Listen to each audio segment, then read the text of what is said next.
ready for live now. Hello, lords and ladies of the internet. I'm the King of Candor, and welcome back to the Council of Candor, episode 21. Today, we're going to be covering a special subject. Those of you just tuning in with us, we're going to learn about the Awesome Alliance. It is a comic, world that is being set up by our friend here, Legacy. So, we're going to go around the horn, introduce ourselves. We're going to start with the hosts first, and then we'll get to our guest today. Returning once again is Des. Hello, Des. How are you today, sir? Doing well. Excellent, excellent. And next up is a classic Mr. Magic Shadow. How you doing, Shadow? Oh, hey there. How's it going, everyone? I'm always excited to learn about new settings, so this should be exciting. Last but not least, assuming his peacock is not attacking him, how are you doing today, Mr. Pops? Great, man. And no, he's in the back. He's checking out our new arrivals. It's been a nice day because we actually got 4 new silky hens dropped off. So finally, I've had a rooster. I've had a silky rooster for like 2 years now, and nobody for him to match up with. So he's been lonely, and he's finally going to get some bitches. So, yeah. Nice day so far. All right, and then now here's somebody new for you all. If you've been in the Discord at all, you probably know him. He is a good friend of ours, and today we brought him on to talk about his new comic world. Say a warm welcome to Mr. Legacy. How you doing, Legacy? I'm doing fine. It's been a bit of a long day, but I'm just hoping I finally get some coverage going on with this. You excited? I'm a bit nervous, but yeah. Okay, man. It's always good to be nervous. That means that you got something worth looking at here. There's nothing to be nervous about. Just imagine all of the hosts without pants. Exactly. So true. Okay, so first things first. Let me get my chat pulled up here. Everybody who's currently piling in chat, don't forget to like and leave a comment. That way it percolates the stream so I can make sure she's working right. And while we get that set up, Legacy, before we fully dive into this, what was your inspiration or the idea behind you wanted to create this, and what are we going to be looking at here today? Well, frankly, that's gonna be like a shown within like the presentation itself, but mostly it's gonna be like tend to be a lot of them. As for like the contents you're gonna be like reading through and describing, it's mostly just gonna be like a summary of what I got currently working on, as well as like looking for like 2 different types of series you would tell when you go through this like a presentation slide. Yeah, so what would you call it? What would you call it? Like a universe? Yeah. So the universe is just 2 comic lines you want to work on. What are we looking at here, buddy? So it's like a singular universe with 2 different types of stories I got going on. And what was your inspiration for this? What was the impetus? Was there a story that you didn't see being told in other modern comics? Or were you really just, distraught with the current state of modern comics and then modern anti-comics like Rippaverse? I mean, I think like this is kind of a purely passionate thing. I don't really like tend to do it out of like the current affairs of like the mess the comics has become. Though that did pretty much, I guess, bolster that type of like passion project I created for like both of these stories. Let's figure out the inspiration here before we fully dive into it. And everybody says in chat we're doing good, so we're going to move on. So, as you all can see first, let me see if we can get a little picture on screen. Haha! You can see my cursor. It looks like it's coming through in the live stream. And according to the AI, this is a cartoon person in a mask. So trust the AI; it knows everything. So this little fella right here, this is Legacy himself. So we're going to be exploring, as he mentioned, his 2 storylines he's got. The first one is the Awesome Origins / Alliance, and the next one is Sierra the Experimental Extraterrestrial. And I think it's going to be a lot of experimental terrestrial. the Experimental Terrestrial, right? My bad. I can read chat. So I first up- can't.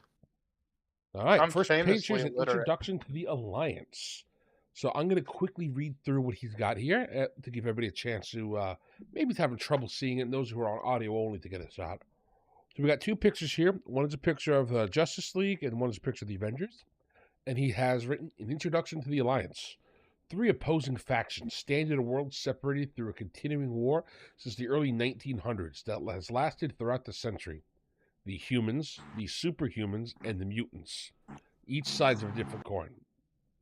Each seeks to become the masters of the world as they struggle to coexist.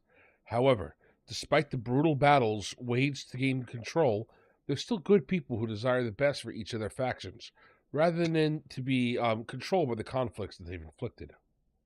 Things will change in the late 20th century when 5 unlikely heroes, each from different origins, begin to ally or face a common foe that has arrived from the cosmos to invade their world.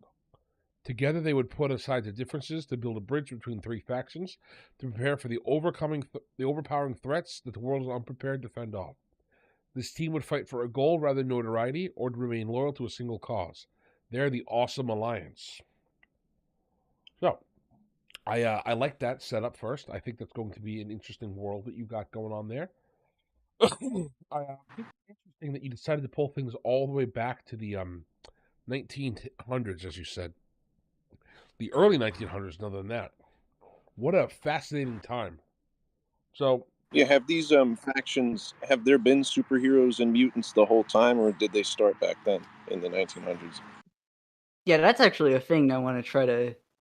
Well, I want to say firstly, I've been thinking about because unlike some of the stuff I got with some of the stuff that's been going around with X-Men, instead of like having places where it's like they inhabit a singular island and all that, what if they actually had like a society, a functional society with like their own nations and all that? So you got like not just so humans. not so isolated. Huh? They're not so isolated. Yeah, they're not like conflicted or confined to like a single space. They spread out. They actually wanted to actually develop a whole like a proper society for themselves and make a living. Which is But have those what originally societies conflict. always existed, or Yeah, like like when did they show are up? did humans and superhumans start existing at the same time? Might be a better way Humans came of first. putting it. Humans came So first. humans came first. So the mutants and the superpower stuff that all came later. Yes. When Mhm. did that happen? When We're still working I'm it out. still that one is still a little in the works, but it's like said in this kid read out. It started within like the early 19th century, where it's like the conflict began to start. Though, if I were to put it roughly, I've been thinking about either the mutants started to get like sapient intelligence around like the 14th and 15th century, while the superhumans became more prominent during the late or mid 1800s. Though I'm putting Okay, it very well- roughly. Well, also depending going to be on alternate history then at that point. Yeah. Yeah. Depending on the Yeah, scale that's of the what- stories that you're writing okay. right now, though, it's not totally relevant anyway just yet to consider how deep Not the yet. lore goes. No. So, yeah, Like, just yeah, give it time. yeah, I'll give it time. So, I think my PowerPoint's not working. There we go. Okay, so here are the 3 different factions. First up is the humans. Their core virtue is innovation. Humans, the most standard race, push through. They create advanced technology and develop social skills to help others who are not like them. The primary nations of humanity are the United States, Canada, the United Kingdom, Germany, Russia, half of China, and Japan. Quite spicy saying half of China are not human there. I think that's going to be interesting.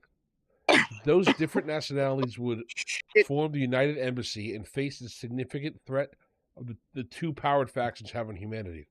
They make sure they all have the resources to better fortify their militaries with vast technological advances, which proved beneficial for the business when bounty hunting became more prominent for experimental weaponry.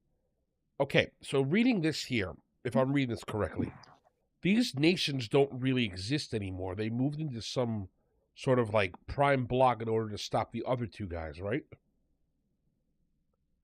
Yes, because you will see when you get to the other 2, they are definitely like competitors. I got one thought here. because most of my notes are about, like, I read through it and I want to flesh out a little bit of the details that I noticed, like, maybe could help you. Which geographical half of China are you talking about? Like, is it east, I'm west, thinking the north, top. south? I'm going with the top half. Okay, Okay, yeah, because so I'm more just north. thinking, because it is a big country and it is pretty relevant on the Enormous. global stage, politically. So maybe delving a little into specifics like that makes the, especially if you're having a story that's a little more intimate with just a few characters, it's probably better to just spice it up a little bit with some knowledge of the local culture. And obviously, we're gonna need a map. I love stories that have a map on the inside cover. So Oh yes, Yeah. that is Yeah, one of if Brandon anyone asks Sanderson's what prime the things. Is if you have a map, you instantly are going to sell 10 to 20% more copies. He's found of everything.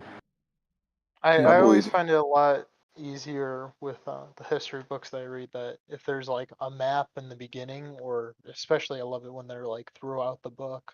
Like it's just so much easier to understand like what the territorial changes are. And Mm. especially with an alt universe like that, it's really important to kind of understand how different it is from, the borders that we typically think of. Yeah, especially history books is a good parallel because in different eras, this is a different era. I It's think this is wildly taking place different. these places are going to have different names and everything. Yep. I think this is going to be an interesting one because I want to move next to the mutants just so we can get through this whole page, and I want to talk about some of the specifics here too. The mutants have the core virtue of nature.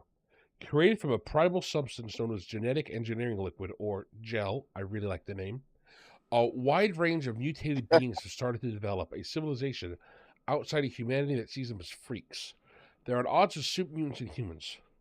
Mutant prime territories are in Australia, Africa, the Atlantic Ocean, which is interesting, which also managed to steal up territory from Argentina and Uruguay as their war against the super mutants. They've also managed It's to a maintain Uruguay. territory in Maine, Michigan, North Dakota, and Montana. That's interesting. So there's like a little enclave of them, huh? hmm And if you ask about the Atlantic Ocean, Atlantis is ruled by the mutants. Oh, okay. Oh, how That will long's be it been Atlantis. there? Wow. Because pretty much all of them can just dig went it. collectively agreed with, like, wait, we could conquer the ocean, right? No one's gonna take it. Might as well. Free real estate.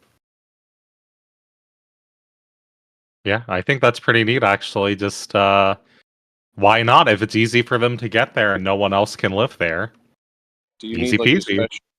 special abilities or like a special system of travel to go down there? Like, is it underwater? Like, Yeah, it is like in regions underwater, yes. But I think I would Yes. put it somewhere between the middle of the Atlantic Ocean, between like Africa and the United States.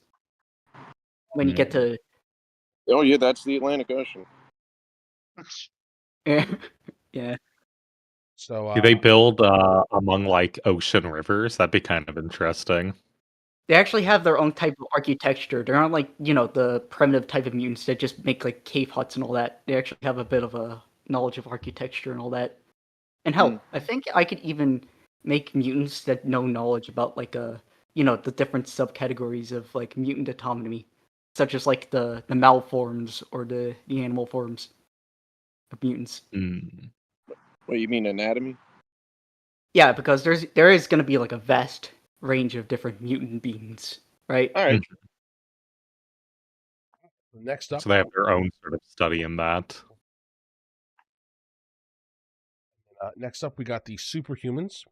Their control is their virtue is self-control. These are humans that have gained superpowers from a mysterious source of internal energy that takes the form of genetics or magic acquired from puberty or birth.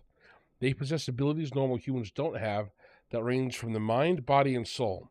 They go against humanity because of the fear of potential threats and restrictions placed upon the superhumans that they had to declare independence from humans and migrated down to South America so they could establish a stable traditional society for themselves and an understanding of extraordinary powers with welcoming education systems that could help control children's powers so they could put them to use in supporting superhuman societies or participating in war and conflict.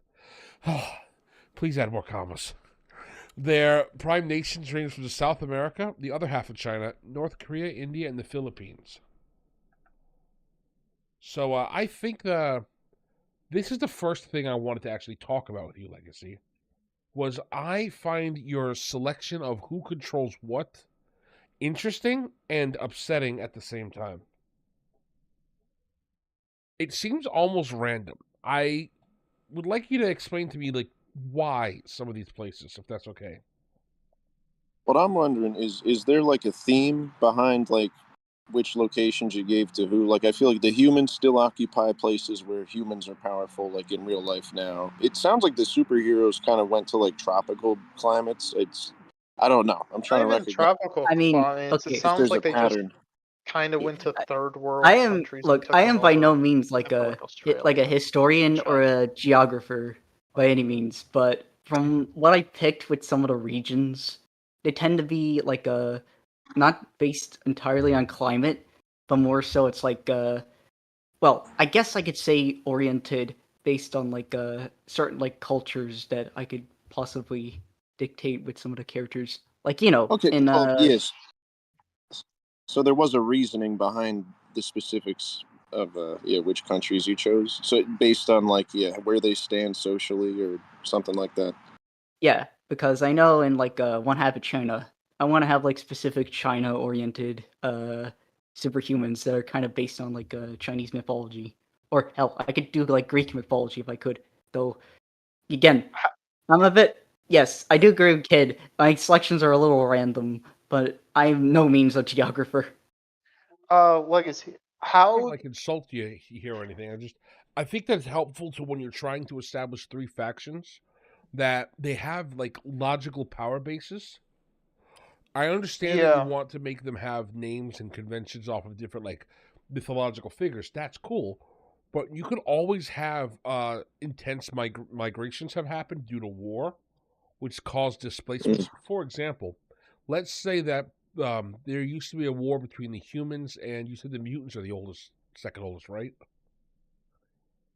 The second oldest. Oh wait, yeah, you're actually right. I did originally think of having the mutants migrate to North America once they, started to gain sapience in the 1400s until they, maintain areas within like Maine and Michigan into like somewhere in South Dakota and Montana. So It always seems yeah, like by having things be so old, you are really, really changing the world a lot. It's going to be very difficult to have the modern day things that we have. Your societies are going to be so fundamentally different. I'm a little afraid of, and I'd be honest, I wouldn't even tackle world building like this personally. That's a big ask you're going with here. You could pull it off, I yeah. think, well, but I don't think that that's what you want to be doing here. Look at the rest of your document here. It's very clear you're more focused on telling stories Mm-hmm. within your world, mine not is world more building my alternate world building history. is more character oriented than like well the world setting necessarily. So that's why I was going to suggest Right. you pull it back, make it a little bit weaker, make it a little bit less as bombastic. Having I them in will the You might say, want to. 1400s, just think of it like this: if you have the mutants The exist in the timeline is 1400s, that's going to change the world so much. That is 2.5 Americas worth of history ago.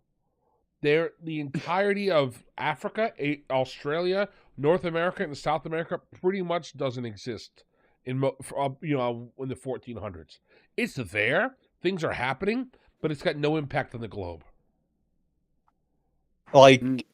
so Legacy, let I'll me put it like this. With the type of story you kind of talk about near the end of like, wanting character-driven stories, a lot of it is going to require the fact that like Hey, you there's know some what though? familiarity of the world. And like a question I was going to have, which I guess maybe if we're questioning if you want this much bombastic, world-changing stuff is like, are they at like a constant state of war? Are they in like a Cold War situation? Like it's kind of unclear Hang and on. like I especially since they don't seem to like each other. And like also especially since the humans seem to be the main instigators of the hatred, why the mutants and superhumans don't just like Uh, combine forces basically. okay, so multiple questions on that front.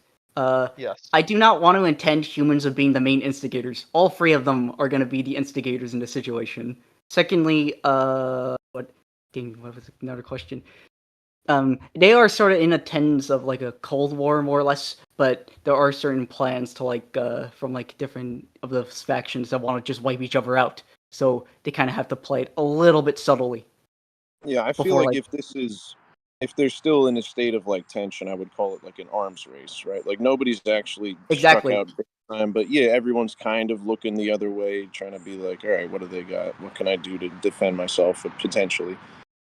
Yes, exactly. And then one other thought that I had, and I know this has probably been done hundreds of times in the past, but if you want to introduce mutants as far as like a mass migration going back to the 1400s is probably a bit much given what that would change on like a global scale historically. But maybe if they started cropping up around that time I and mean, just I kind of think I found did. themselves in one area and That like, is a you know, that is when just one, that's just I one actually think concept you I could had in do a mind mass when I was migration thinking. thing. But yeah, that's just You kind of like can do a one mass. concept I put roughly. But I, then I I'm not wouldn't put it that exactly going long. to start off with like, all of the Um, bombastic history. But The reason this I is bring kind this up is this is I, important because it's going to affect your future stories.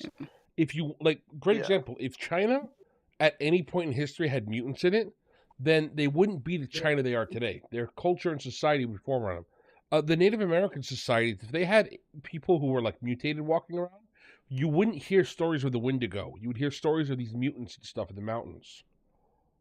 that was what I was gonna say. Is like the same way that cryptic. we look at the dude at Apocalypse and X-Men back in the day. He was looked at as like this Right. Yeah, he like god. Like inspires a ton of stories and stuff. maybe Yeah. they inspire the native myths or something like that. But my idea was that if you want to have them start cropping up that long ago, it would have to be kind of on a smaller scale in a place where it wouldn't like affect the globe, or at least Ooh. not as much. But yeah, I mean, if you want to look into their culture and try to come up with a mutant based on some Native American spirit or something, that could be interesting. But it's whatever direction you want to go with it. Hmm. Hey, man. Alright. The mutants themselves, like, are they actually humans who've just been thrown into jail? Is that what's going on here?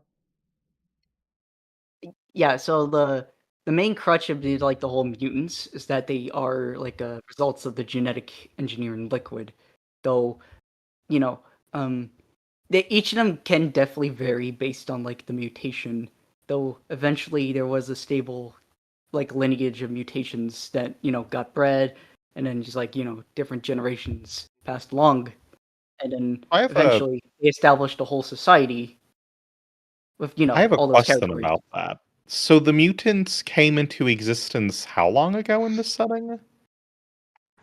Hmm. I mean, I did like again. I wouldn't say like long, like they're like it's existed on Earth for a long while, like a while, even before the humans. But the mutants didn't gain too much of like human sapience until like later So, on. but where is the fluid from? You will eventually tend to find out on like the other, well, just like the next slide, but it I is see it. mostly So it's answered in the other sides. Okay. Next slide. yeah, Let's go ahead and go to the next slide then, real quick. So, oh, there are more factions here. Okay. So, next up, yeah. These are like the outside factions to those that they're not necessarily classed on like Earth, more or less. Though the other two are not exactly gonna be like have like any distinctive circles, but there are like a group. So, in other words, if you look at like the exiled or the absolved, they are not gonna be like classed as them, but more aliens. Yeah, I get it. Yeah, there's subcategories of what humans would look at, or Earth people would look at as just aliens. Yeah. so let's. I'm going to read for the stream these sections real quick. The other groups that we have are aliens. While Earth stands, many other forms of intelligent life are going to pop up and create their own civilizations that range across the galaxy from peaceful to warlike. Underneath them, we have the Exiled, a tyrannical empire formed by the god of evil. This empire desires conquest and control over the entire universe, and their ambassadors have been made demigods, searching worthy of the god for their actions to join his ranks to enslave, destroy, and exploit the worlds over the vast domains of the cosmos that would defy them. All right, and then you have the Absolved. This is a rebellion against the exiled. They're the remnants who were affected by the exiled, who decided to rise against the tyrannical empire. They declare salvation and protection of the galaxy, and they've taken into the safety of a malevolent god who wants to counter this evil regime. All right, so you got, your empire and then your rebellion against the empire with godlike powers. I could dig So it. essentially, how I could just roughly summarize this up. Think of like the Star Wars with the Rebels and the Empire, but with the new gods from DC. All right, but that was one. Why? I was gonna say, why did it take so long for the like benevolent god to like do something? Because it like the way that it's described. Well, if more basic than that, for your story that you're talking about here, and I know that we'll get to Sierra in a bit, but like these empires are like powerful and clearly clashing against each other. Why are they like why would you include aliens in your superhero stories? My question to start with. Was there like a draw for it? Was there stories you wanted to tell with that? Is it going to make this more of a sci-fi setting? And again, I'm not trying to be accusatory. I'm just trying to help you expand and talk about the ideas here in chat. Well, I think mostly because it's like, I mean, most of the conflicts in terms of superhero stories tend to have like a certain kind of like aliens feuding against each other. Like there's beings, like like I get the appeal when it's like people like Superman going up against like the new gods or like Apocalypse and all that jazz. I want to pause for a So- second. I think there's actually a good comment from Sweaty Cheese of like, are there mutant animals that are like roaming around? Since Definitely. Yep. Okay. Oh. Oh, so Like there's there's humanoid animals, and then there's just Hang on. actual mutated animals. Okay. Yeah, because I was gonna say I mean, it's that like answers this thing perfectly. So yeah. that might be a screwy dynamic because like what if an animal's mutation is that it's like a pig with the brain of a human? Like what do you classify that as? Like that's existential dread level stuff that you could be getting. There's a lot of things that could be tackled with that, but I'm probably jumping ahead. Call that extra crispy bacon. Guilty bacon. Yeah. We can have the occasional bacon. darker tone narrative within this jovial world. You want to call You know, speaking of strange products of food, I actually have a strange mutated form of like a mutant diet food, and that's actually called a steak tree, which is a tree that is meat. Make those vegans just like fish. Why can't you have money grow on trees? You want to quickly throw some shade at chat real quick. Herf, I see you there. Ooh. I'm going to drag you on this stream one of these days too. Everybody, join my Discord and bully Herf. Hell yeah! He's making a comic as well. Yeah, His is a fantasy comic. I'm going to show all of his panels, the unedited garbage versions on stream, and I'm going to steal all of his jokes from my own comic. Anyway, continuing back to Dude, a I legacy freaking pitch. have seen a few pages. I freaking love Herf stuff. I just want to say that. Yes, we have a very good creative community here in my Discord. A lot of good comic creators and interesting folks. That's why I wanted to start showcasing them here on the stream a little bit.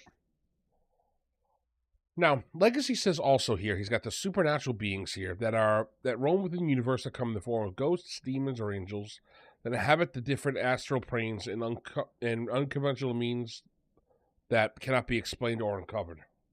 I like that as an idea. I think that putting it here is a good thing. I question though how unexplainable it is when you've got gods and demigods running and leading empires here. There's going to be like a mechanical explanation there if they actually are gods. That was a question I had. Pretty much the base distinction between you got the the exiled and the absolved gods, and then the supernatural beings. Mostly the supernatural beings are like, again, like I listed, ghosts, demons, or angels, or beings that just exist in like different planes of existence. So it's like there is a bit of a class where you could find them, though it's not like there unless if it's like there's a reason for it. It depends on like where they're spawned, really. Just if they're literally immortal gods, they're clashing mostly with each other, right? But can they actually die, or can they be like restrained, like That would like the depend top, how something powerful like that? the being. But yeah. I think Pops was specifically asking about like the benevolent god and the god of evil, unless I'm mistaken. Yeah. Like There's because I read beings that, that, like if you wow. kill Two them, you'll leader destroy the gods. aspect of their being. But yeah. Though, so like, okay, that's an interesting thought.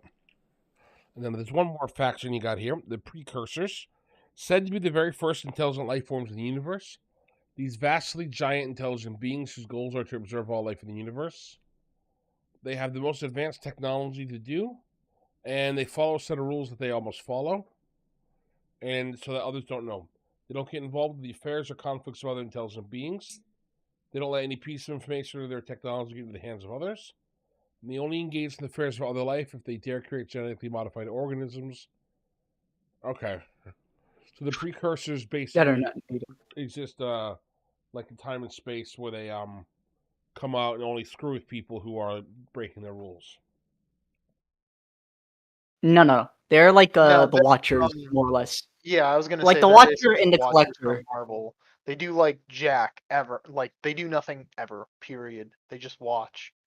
They're kind of like Yeah. they're kind of neutral Okay. beings, though they have feud with the Exiled because they have a very advanced tech, and they do Yeah, so wait. exactly the first thing. So it That says was they don't allow people to make new beings. Does that mean they want to genocide Like the mutants? okay, they don't like to make genetically altered beings that are from a different like alien organism. Where it's like you got, let's say if I take a xenomorph and then I take a predator and mash them together, they will hate that. Oh, okay, I see what you mean. Like you But got to pay then- attention to the other thing kid missed out. Is it more about like creating a creature that like would never exist naturally within your planet, within your universe? Like, is it based on like just a They are planet? fine with it if you Like- make a genetically altered being that is from your world. But if you try to take DNA from another species from a different world, they will have Okay. issue with that. So what is world? Is it like a planet? Is it a dimension? Is it a plane of existence? Is it like It just is like anywhere in the universe, the galaxies. Okay, I got you. Yeah, so they wouldn't be doing anything then. Okay. Yeah, they're not just gonna like fuck up with like time and all that. Yeah, then they're not out to get the mutants. Okay.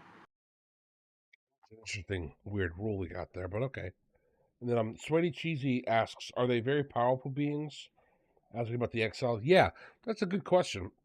So, the exiled and the absolved, are they just like super strong creatures and like powerful? Are they actually like have divinity? Can they create things like true gods? Like what Think about this. Like the gods like how in strong? Marvel with like Thor, he's not actually a god. He's just a supremely powerful being. Okay, I do got a hierarchy when it comes to those two, but essentially, obviously, the top dogs are just gonna be the gods, that's actually a but great like the question. actual gods on the top tier. However, when it comes to like their ambassadors, their demigod ambassadors, there's usually a hierarchy, but the lowest cannot get lower. Like the lowest has to be able to destroy a planet.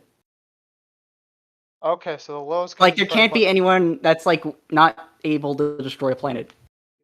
Okay, Can Goku but kill like, the god what of do the evil? gods actually do? Let's just say that God, I can't really like describe his power without getting into spoilers, but let's just say he has instant Can domain he actually be expansion killed if he and gets up. die? Can he actually be defeated, or is he like legitimately like a piece of the universe where he'll reform himself? Because a great example, and it's gonna be a little sacrilegious around here for a second, but you can't actually kill Jesus. Oh my goodness. You could blow up his body, but he'll just reform because he's Christ. Is that how the god of evil works? Is he just more powerful than physical limitations? Or if, like I said, if we summon Goku, could Goku theoretically kill him? The god of evil can be defeated. Could be anybody. Okay. The god of evil can be defeated. His brothers usually is equal, but when it comes to everyone else, it's not really going to be that easy. There is a way to beat him, but it's not that easy. It is really not that easy. Well, it shouldn't be easy. It's The just, question the question is God. impossible. Because that means that he's not actually Yeah. a full god, he's just a powerful being. I'm actually gonna give some pushback on it, because can't like the gods in what's it called, Greek mythology die, or The No, pussies? no, no. So they I'm not disagreeing The that they're Norse like gods much weaker, and but all that? Oh, we typically please, call them gods too. please. Same with Oh my goodness. Okay, so if you look at Zeus and his brothers when they defeated the Titans, right? They never Mhm. killed the Titans. They never eliminated them from existence. They were still there. What they did was they restrained them, right? Like right, Kronos is because Kronos gets chopped up and thrown in pit of Prometheus Taurus, if is I right. Prometheus Yeah. is getting resurrected every day and getting tortured, but they'll never die. So that was my question. Yeah, basically, how do you defeat them? Do you have to restrain them? Can they be just eliminated? Okay. So they I knew that off. was with the Titans. I wasn't. If I recall correctly, the gods of Greek mythology could die. I could be wrong about that. Name Though. one. If No, you recall, no. they died. Name one. No. They can't. No. Okay, Well, fair yeah, enough. like I said, if you can, if you remember they could die, then tell me one who did. It's quite simple. And when you realize, oh, hey, I none of them don't can remember. die. Yeah. So the Olympians, if you remember the origin of Greek mythology, they're swallowed. The Titans literally eat them so that they're stuck in their Right. Yeah, stomach. that is But they true. still live Main and one grow up does. in Yeah, that's there. true.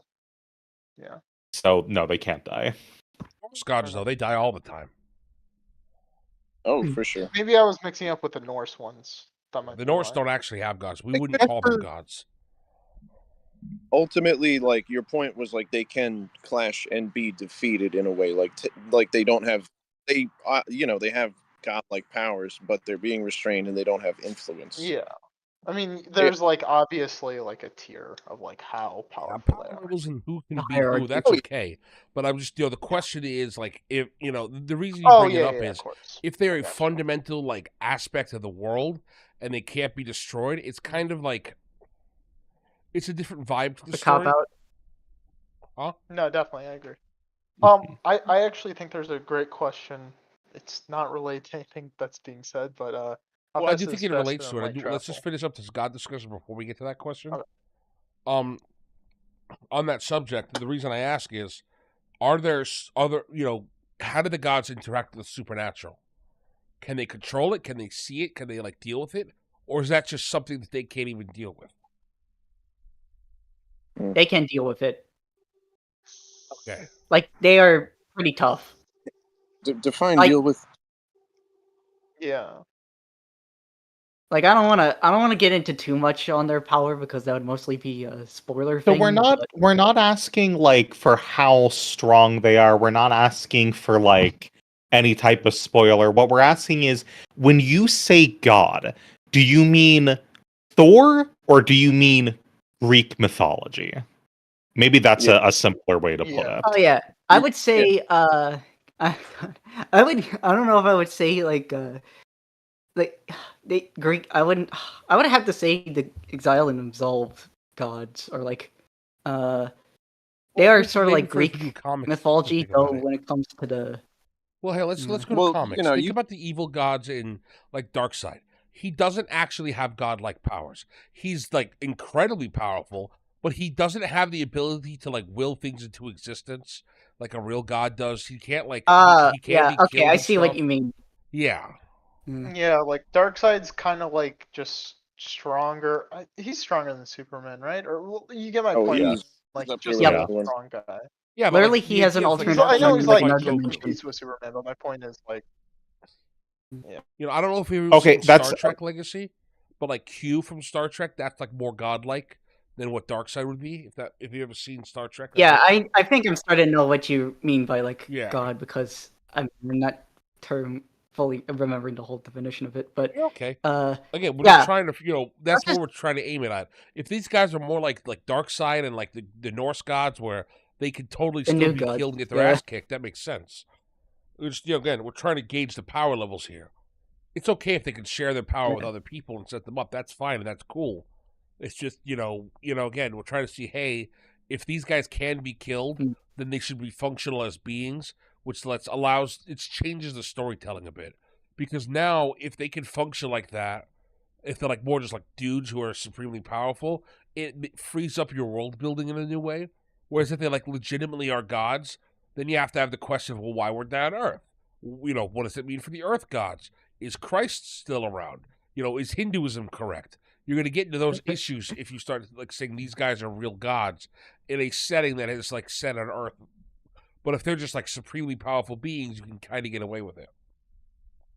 Yeah, that's why I'm I would okay probably with go with the whole supremely powerful being thing, though. It's I'm like, okay with yeah, it being like you call them gods because they have godlike, certain abilities, but they're still technically mortal because ultimately they when you said, look at the precursors, right? They're so powerful that they don't even pay attention to these things. Like there's no reason that they would want to have an empire. Like calling a guy a god, you can still make him only so powerful that he seems like somebody who would like go after power within like this universe, I would and say control. they were. I guess I could say they are technically going to be called gods because they do set the record on why they're top tier. Sure. Again, what people call them Yeah, in that's fine. universe is fine. It's just we're talking from a meta perspective, what's going to help you world build and set up your Yeah. story here. If people can call them whatever they want in setting, they can think of them as gods. Heck, they can even worship them. But think about Superman. Superman is not actually a god. He's supremely powerful, but every time Steiner gets a pen, he's called a god and turned into Jesus. If he's not actually Jesus, then like that changes your story, Kid has Yeah, no. clearly not seen Superman from the 50s. Okay, the powers he had, he was practically God. He was pulling everything out of his butthole. Okay. Oh my goodness, it was Even mini incredible. Superman. So I do want The wall of to give chat a chance to go. I think Des, you wanted to pull out a question from chat that I interrupted you with earlier about FTL. Oh yeah, how fast is faster than light in the setting? Yeah. So the Is it question to like help you Star understand it, Wars where Legacy. it's like days to like hours? Yeah, like or so when is you it travel like, between star systems in your I setting, don't know. how does it work? Is it like like Des was saying, is it like Star Wars where you go into another reality and you slowly travel through that reality, but it's like really fast compared to our reality? Are you folding space around itself to create new pocket dimensions that warp to each other, which means travel would be instantaneous? Like, what are we looking at here? The light speed for like space travel. Yeah. Hmm. And like, does it go faster? Yeah. Is it actually FTL, or is it like like just light speed, or is it faster than light speed? Because you need to go faster than I light would go to with catch up to stuff.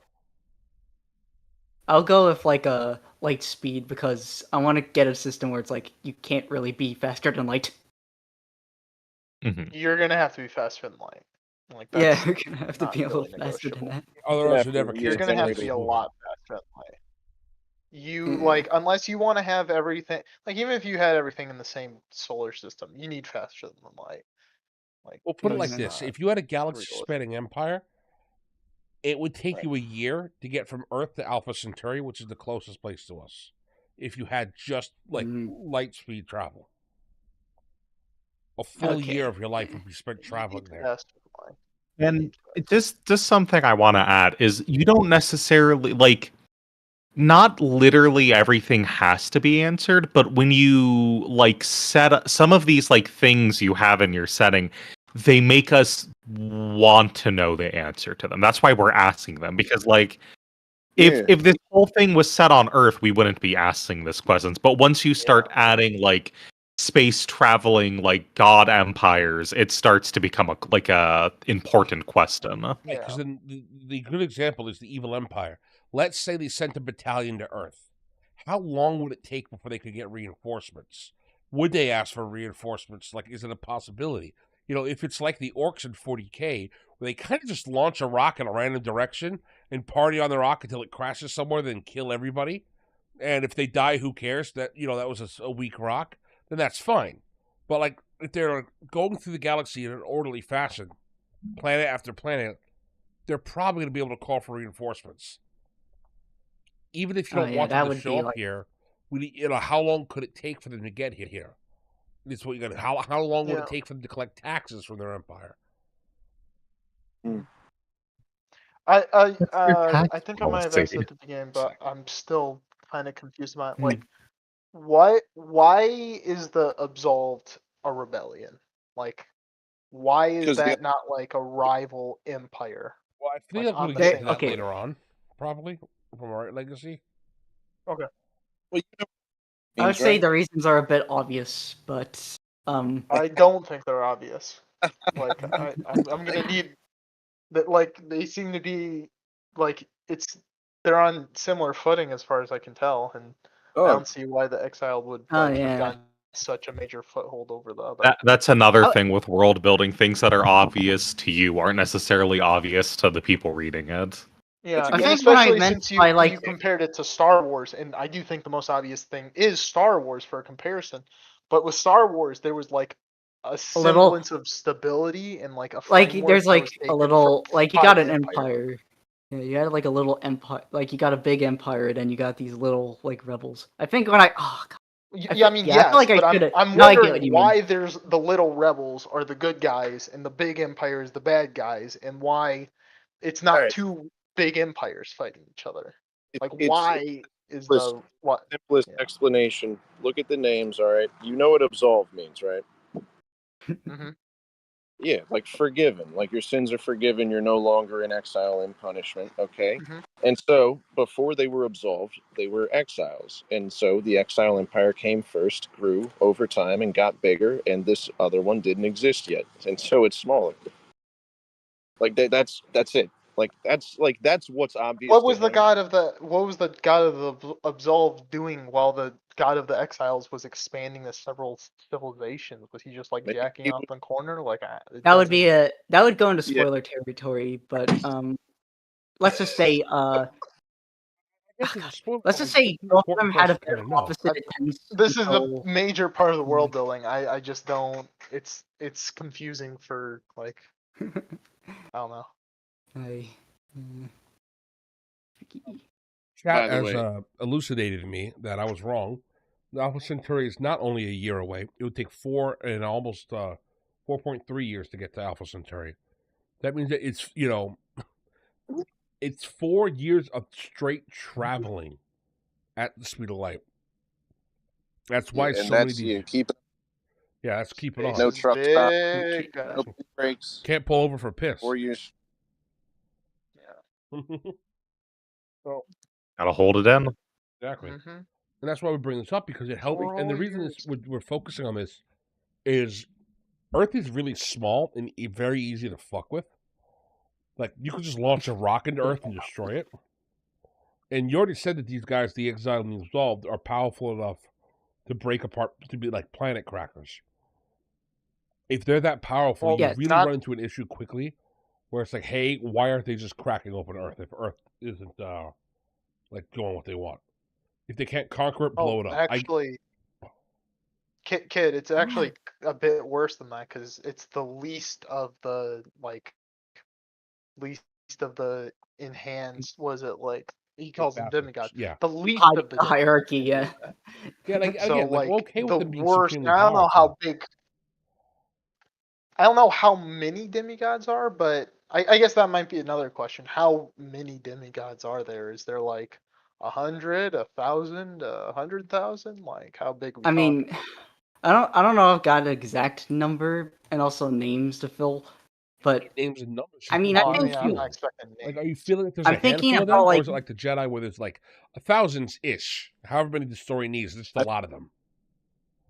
I think it Yeah, depends is it like the on. I'm Jedi, or are thinking we talking about like kind of, I guess, like Apocalypse, where there's like, I don't know, maybe like 15 like really 17. powerful. Yeah, like 17 is the 17. Yeah, number. whatever. My point is, there's like 20 guys who are like the dark side's top guys, and everyone else is just a nameless, faceless. What are those Goon, guys called? The whatever. parademons. Or Yeah, lower one. exactly. I think it depends on how you would have them like come to earn that rank. Really, like what's required of them, how they got there, could totally affect the number of them that you'd have. I mean, mostly when okay. Another thing I want to class with like the absolved and the exiled is how they like either go about like well the exiled they either how to go about like conquering planets and how they establish their armies. Like for instance, there's one exiled whose entire playstyle is magic. Even his spaceships have to be magical. And then there's one where they conquer a planet and they establish a society where it's pretty much like the Giver on steroids. where it's like they have a thing where it could strip away people's emotions and all that jazz, but also just easily make them commandable with a switch of a finger. So yeah, there's a thing going on with like each member, but mostly you get the general gist. And you said it's required of them; they have to be able to destroy a planet, right? The weakest ones have the It's not power to destroy a planet. required as much as like that's the minimum power given to them. It seems, Yep. according to Legacy. Oh, okay. They are the Yeah. minimum power. I was Yeah. just wondering, like, it's maybe a bit of a tangent, but I was just wondering why that's specifically the requirement. I guess it could be like if you're trying to assimilate a planet into your empire, like, and it starts to go wrong, like you do need to be able to pull the just pull the plug. Pull the plug. Yep. Nice. All right. It is like a vast galaxy, like a big vast universe after all. So it's like The Empire, then the Exiled. okay. They do want the exiled have like a specific desire to conquer the entire universe and control. You essentially create a sort of heaven in the universe. But why does that affect the main story? I think is what we're actually like. How I are was they gonna actually? say, I think Kid was more going for like, why are they in the story period? Like, do they Exile need would to be like in the the one story? jumping point that would spark the Awesome Alliance forming, with one of their members coming down and taking one of the main characters' powers in an attempt with his little army. So basically, the setting starts because these people start interacting with Earth, and Earth has to defend against it. No. Okay. No. The war conflict happened long before the Exiled actually did arrive to Earth. One of them arrived to Earth, and then it sparked the team, which, it could technically spark the events of the team forming. So Goat's right. That's starting your story. Everything else before it is just backstory. You're not going to have stories leading up to the wars before the Exiled show up, right? Maybe we're getting a bit ahead. I have a question, and maybe that can mostly be said in the plan, but well, we still need to understand the degree. Yeah. Like I'll go with the origin story, which goes a little bit into the general basis of the setting, not like the history. Let me give you an example to help you figure it out, maybe. So the entire point of Marvel up until Phase 4, so Marvel's Phases 1 through 3-ish, was the Infinity Saga. It was building to Thanos. He is the entire reason that story was told, allegedly. Knowing that, though, we still got about 15 years of Iron Man's life before that showed up. But Thanos showing up is the thing that was building towards. That's the story they wanted to tell. If the exiled guy showing up is supposed to be like, for lack of a better term, your Thanos or even your Loki, where it's building towards that story, then look at Iron Man as a great example. We don't get much backstory of what's going on in the world because it's not needed. Worse movies start going back and doing that stuff, and it's only I think Captain America is the only one that should have gone back because it sets up things that are needed for the future. So now that you want Captain America, the Marvel Universe starts in the 40s to set up when they fight Thanos. So that's where that's why they draw it back that far. Sure, there are stories way before that. There's hundreds of superheroes and even hundreds of Caps that apparently have gone through. But we don't care about them. We don't see them because we're here for the story of Thanos.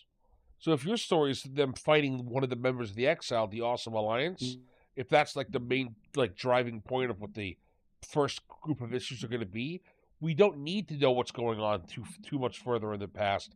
Not just on Earth, but the individual in the galaxy and the other empire and all that stuff. That's what I'm saying. Like if that's the main thrust. However, if the main thrust is them being heroes, and then eventually this guy shows up, that changes the vibe of the story. Yeah. I have a question. Maybe I'm skipping ahead because we haven't even gotten to the main kit to like the Awesome Alliance itself and like the characters within it. But like reading through that, like it kind of seems like the villain's overpowered. Like I didn't seem like we'll any get of to the that when we heroes get to have the villains anywhere. then. Okay. That's the points I want to bring up. I'm still stuck on the world building here, trying to help him iron that part out. Oh, yeah, that's a different issue, of course. Yeah. Hmm. I'm Well, just hang trying to on, like but help aim you in the right direction here, because what I don't want you to have happen is if the guy's too strong Clutter. when he shows up, the first question is going to be why didn't he just kill everybody? You know? Yeah, let's just say like the the first exile they're gonna come up with is like one of the weakest ones. Though he Well, still put up like sure. a Even good if fight. one of the weakest ones, though, you've already said like that the weakest one can destroy a planet. I Yeah. like. well, you don't. Not like, to just do it in a punch, but more so like a charged up energy attack, like say the Gallic gun. You don't need to have Is that him, though? Yeah, choose. it's like I don't understand why. Like, I don't see what's so special about Earth that as soon as he's losing, he doesn't like go into space and just like destroy the Earth. Go to Mars, take a sabbatical, recharge, Well, and then just shoot them from the sky. well, maybe there Or could be some. or even if With, he loses and he like gets defeated by the Awesome Alliance, why then like another one of them doesn't come and just destroy the Earth? Like, That's the issue with Uh, guys with planet cracking level powers. Now, you could say that they are like immensely powerful. They can still be, excuse me, incredibly powerful. Like they can punch an asteroid. That's fine. But like to be able to destroy the Earth with a single attack, there's no way. Even if you said the first two got eaten, the minute the third guy hears about that, he ain't trying it. You'd have to have the dumbest group of people in history to say two people died. I got this, because one guy died. Okay, maybe he's weak. Maybe it's a fluke. Two guys die. Okay, hang on a second. Especially because Super Satan over here, the god of evil, would be like, all right, boys, I don't care how many of you there are. Two guys died on this one planet.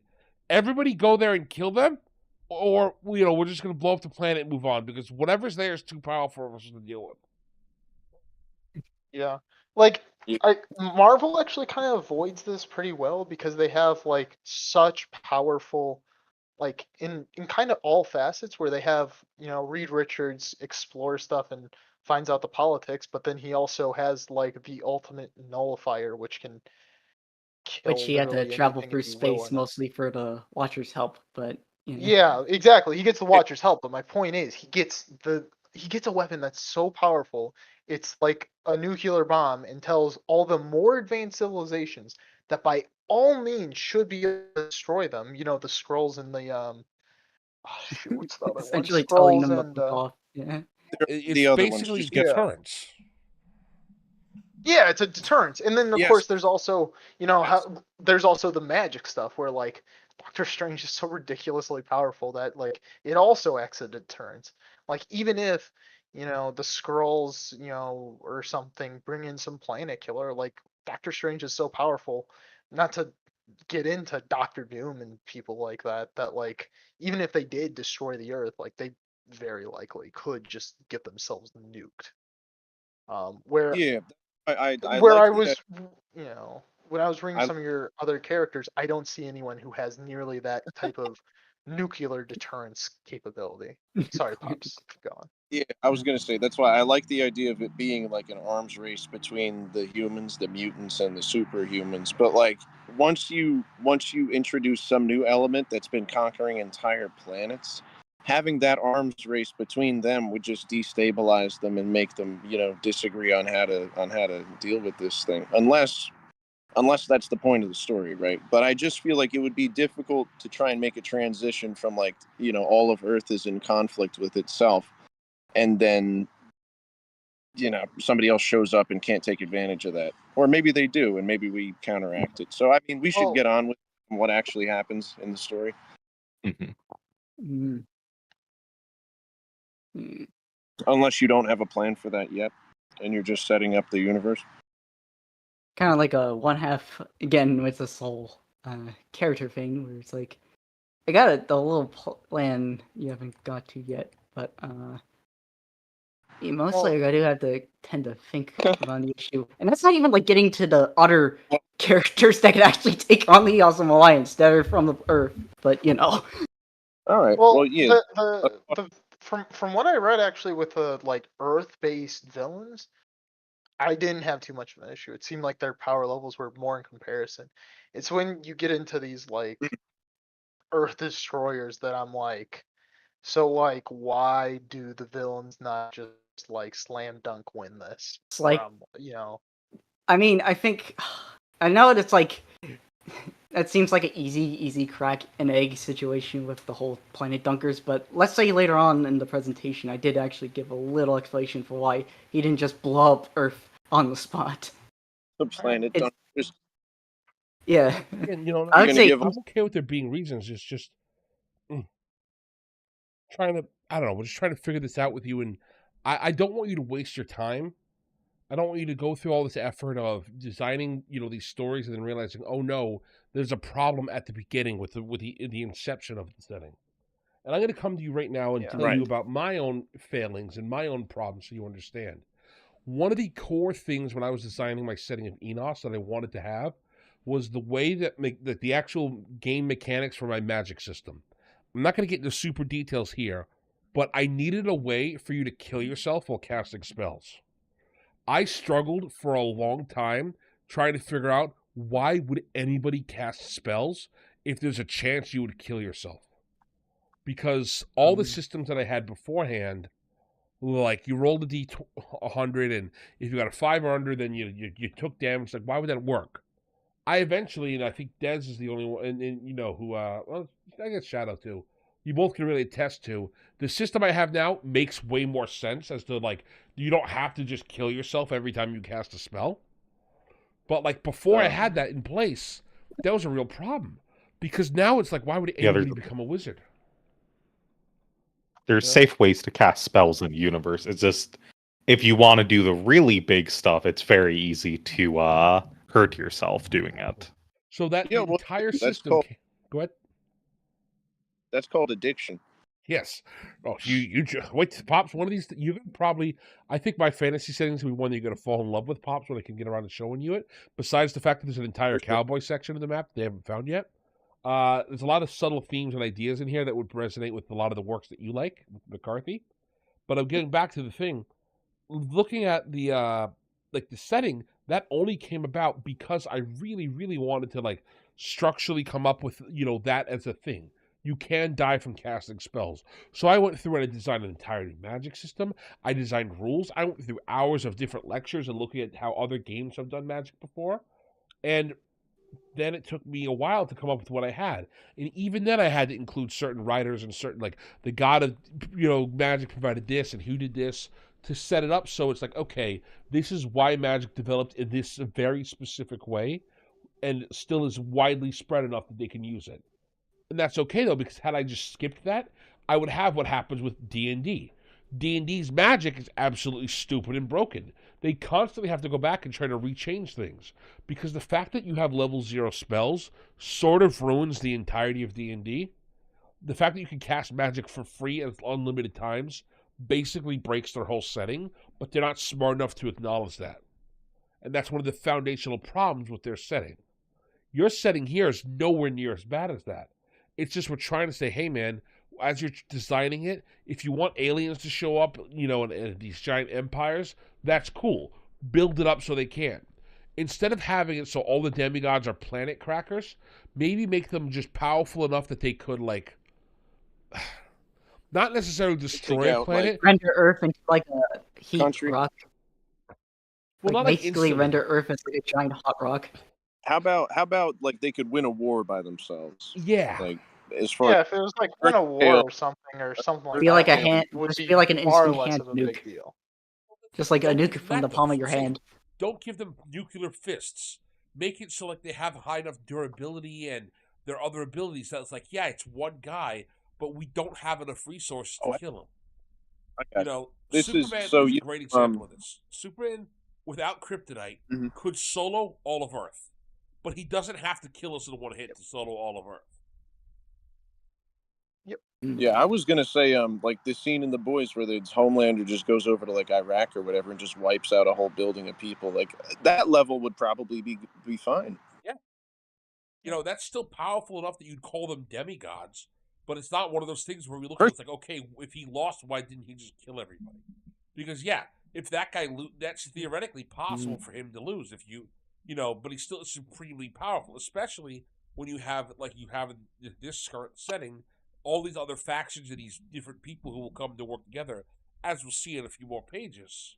It also gives the heroes time to come at these people. Prep. Yeah, because if that guy gets, pushed back or humiliated in the battle, he's got to report back to the Empire. Yeah.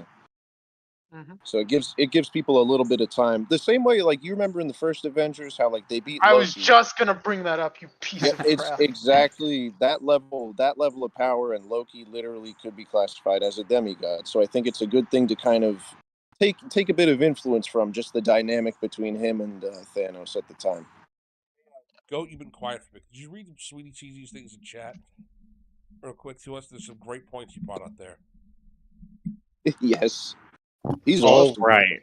Yeah, Let's Sweaty Cheese see. has been having great He's comments. talking to you right Shout out to specifically, that guy. Legacy, and I don't know if you got the stream pulled up, but he has some fantastic points here I wanted to hit up.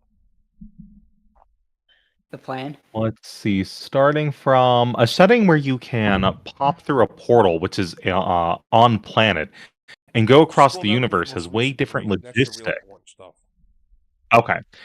Legacy, have you considered limiting your story down to just Earth or maybe the solar system? You don't have to answer any of these questions if you just neck down the scope of your setting. Mm-hmm. Mm-hmm. I'll just keep it to Earth for now. Relatively, yeah. That's what I was thinking before too. I think that's when I said like point, world building, you could give it time depending on the scale of the stories that you want to write right now. Like if the present dynamics of the Earth are all that's relevant to the things you're making right now, then yeah, that's fine. Yeah. And you can, of course, if you really want to include this sort of stuff, you can always allude to parts of it. But the more the audience knows, the more questions they have about the specifics. And Like, I if I mean, just I keep think having them show up, they're just gonna be like, yeah, this is gonna be a problem. So it's like, Yeah. it's kind of I what mean, Structo was mentioning when I says like, do they come here like daily or monthly? It's like, do they have to report back to their boss? Do they get punished? Do they have to do their taxes? It's like, you could just, yeah. like you could yeah, ignore all that Legacy, if like you just want to focus on more like local things. I also will say right now, the fact that you have supernatural, you've got angels and demons. That right there is completely insane and wild and awesome for like superheroes to fight. Could you imagine Superman getting into a fist fight with Satan? That'd be one of the coolest stories ever. And you could totally tell that in your setting here. Imagine Batman BTFOing Mephisto. There's a journal. Yeah, I was just gonna say, Legacy, like, it seems like you want to do kind of like a lot smaller scale, like more personal stuff. Marvel I stuff, guess, the older stuff. yeah, in Marvel. yeah, like normal stuff, more kind of street level stuff. I don't know if street level is the right word, but like a lot more That's for Sierra. laid back stuff, not like, world ending stakes. Is kind of the vibe, at very least near the end, that I got. And this, like, the cosmic with the absolved, the exiles, going into the precursors, the supernat, or you can do stuff with supernatural, but like the exiles and the absolves into a The lesser degree galactic the threats. precursors is like the complete opposite of what you're going for with that. Like the epitome of the like other end of the spectrum. Yeah, that's why I wanted to go to Because your that next page. The plan kind here of was necessitates you getting into like, what is the not even global, what is the universal scales yeah, of, because like, what the hell is happening. it's like you're trying to create the entire Marvel universe, but like you're only trying to write the Avengers. Like you don't need all the way up to the precursors right now. You don't need omnipotent, all powerful like Watchers. Right, yeah, that too also is just like, yeah, if you want to like focus on like a smaller scale, and even the Avengers are typically pretty big scale, and so I wouldn't even say with that, but like, but still, right, like if you want a smaller scale, like The early listen, Avengers, I well, should say. yeah. I do want to say I mean, even the earlier Avengers are are global, I would say, like typically. So I don't know if I'd put them on Okay. small scale. They're like mid-scale in terms Well, of like compared to in terms of the galaxy and the universe. I'll Yes. absolutely agree there, but like Yeah. that's where you go so wildly like large scale that like anything on Earth is small scale at that point, basically. And on that point, I actually went to Well, the that's next page of your stuff screen here, and it says that you have the plan, and I want to read these out for chat. So his plan, as he stated, is make these stories as self-contained as possible, have a focus on character-driven stories, have solo issues involving just a single hero or just the villains, a promise of epic fights with intriguing stakes, an interesting world that the characters inhabit, an overall enjoyable read that's easy to get into, and nothing overtly biased, politically charged, or bashing of the reader. Now, we can all get behind that last thing, of course. And like we've been saying for the last few minutes, these points are awesome, but they go completely against over here, like designing these aliens and these intergalactic empires. You don't need to go all the way up here Yep. yet, my friend. Start here. I- And I know the one story that I know you have in here about Sierra, the one I've read the most of, is really good and really is this character-driven, self-contained thing. Yeah. All right. So, Going back to the world building of like the mutants, superhumans, and humans, I mean, making them as self-contained as possible. I hesitate. I don't know how self-contained. Like, you Okay, can I make a wanna story like say that, like that if I also can requires I a lot of elaborate what self-contained means? Like nothing. Self-contained means like no like the post-credit scene where it's like you get the next story, you're baiting just like the whole thing of binge Okay. culture where it's like you're getting the Yeah. crumb of a story and it's just building up and building up and building up until like nothing. But the self-contained scale- is like you get the story is possible. If I really wanted to do like a to be continued, you will know it's gonna be a to be continued. I mean, Yeah, is it going to be self-contained? Because like you're going to be doing stories in the like you're all going to be doing stories in the universe, and presumably this universe will build upon itself. So it's not really going to be self-contained, it unless will I'm be mistaken. Like, in terms of the stakes. Yeah, that's how you in make it. terms of the stakes, I mean, will it? Because like there's going to be recurring villains, unless I'm mistaken. I mean, that That okay. can I like just pop between like different heroes. Like I think one hero I might don't know save what one guy you one tend time. to. I don't know what you defined as self-contained, but I Smaller mean, stakes. That's what I define. so you're going off a little bit of stake thing. Hmm. So when I think I of mean, personally, when I think of self-contained, I think like if I just want to read one person's story, that's enough. I could just read I believe there's a character called like Captain Awesome, right? I could just read Captain Awesome's story and it would all make sense without me having to read the stories of the other characters, for That is example. correct. He is correct. Oh, I got you. Yeah, yeah. That is the intent. Okay. What I mean. I Like agree. what I goat explained is the with like goat, an once overall enjoyable experience that's easy to get into. You know how like people Always. complain about like comics being like, how would you get into this? There's too much like issues involving like different heroes yeah. and all that. I want to keep it one story, like one individual story.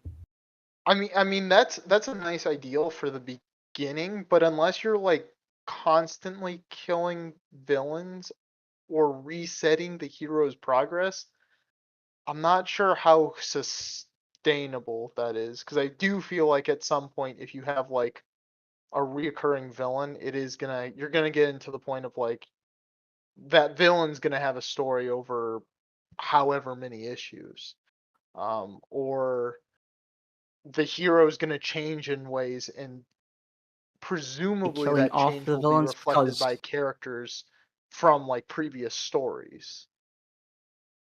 there's Like okay, that's true. self-contained works. That is Self-contained works in the short term, but I don't think it works in if you're like unless you have like I don't know like let like me a think. trilogy in mind. Like there's benefits to both, but like if you're doing a universe, it's inherently not going to be that self-contained because there's gonna be progress that spreads from one story to the next. Well, There hang on. almost certainly has to be. Legacy. Real quick question, kind of just to help me get perspective on what you're planning to do with these characters. Like, when they go on a character arc, is that going to happen within the span of like one issue or within like a series of developments? Like, like an arc where they start out as one person and become a different, almost like a different personality or character. You know what an arc is. Like, Yeah, I get that. how long does it take for that to happen and be complete? Because I feel like Be- that's going to answer a little bit of the. I don't know if I got an exact number how I could define this, but there's usually like tends to be like I could say there's some that could be overarching where it's like they have to go a long way from being like the hero they are, such as like Captain Awesome being a competent leader, to like guess the simple stuff like Service actually overcoming his revenge, but just so he doesn't like put people in risk. That's more like a one story thing. Before we go on any further, hang on. I want to thank Not Alfarius. He sent in his super chat. He says the structure I most enjoy in fiction is where the self-contained, but it also has stuff going on in the background that gets built up in each story. And I think that's what he's going for, actually, where it's going to be like one character is doing their things, and a couple details will happen, just so you keep it going in the world.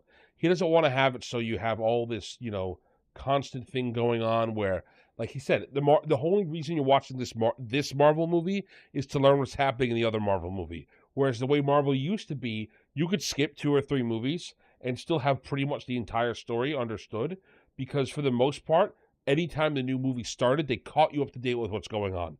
But if you watch the other movies, you'd see cool background details, and you'd start to get hints about what the story was going to be way before everybody else would.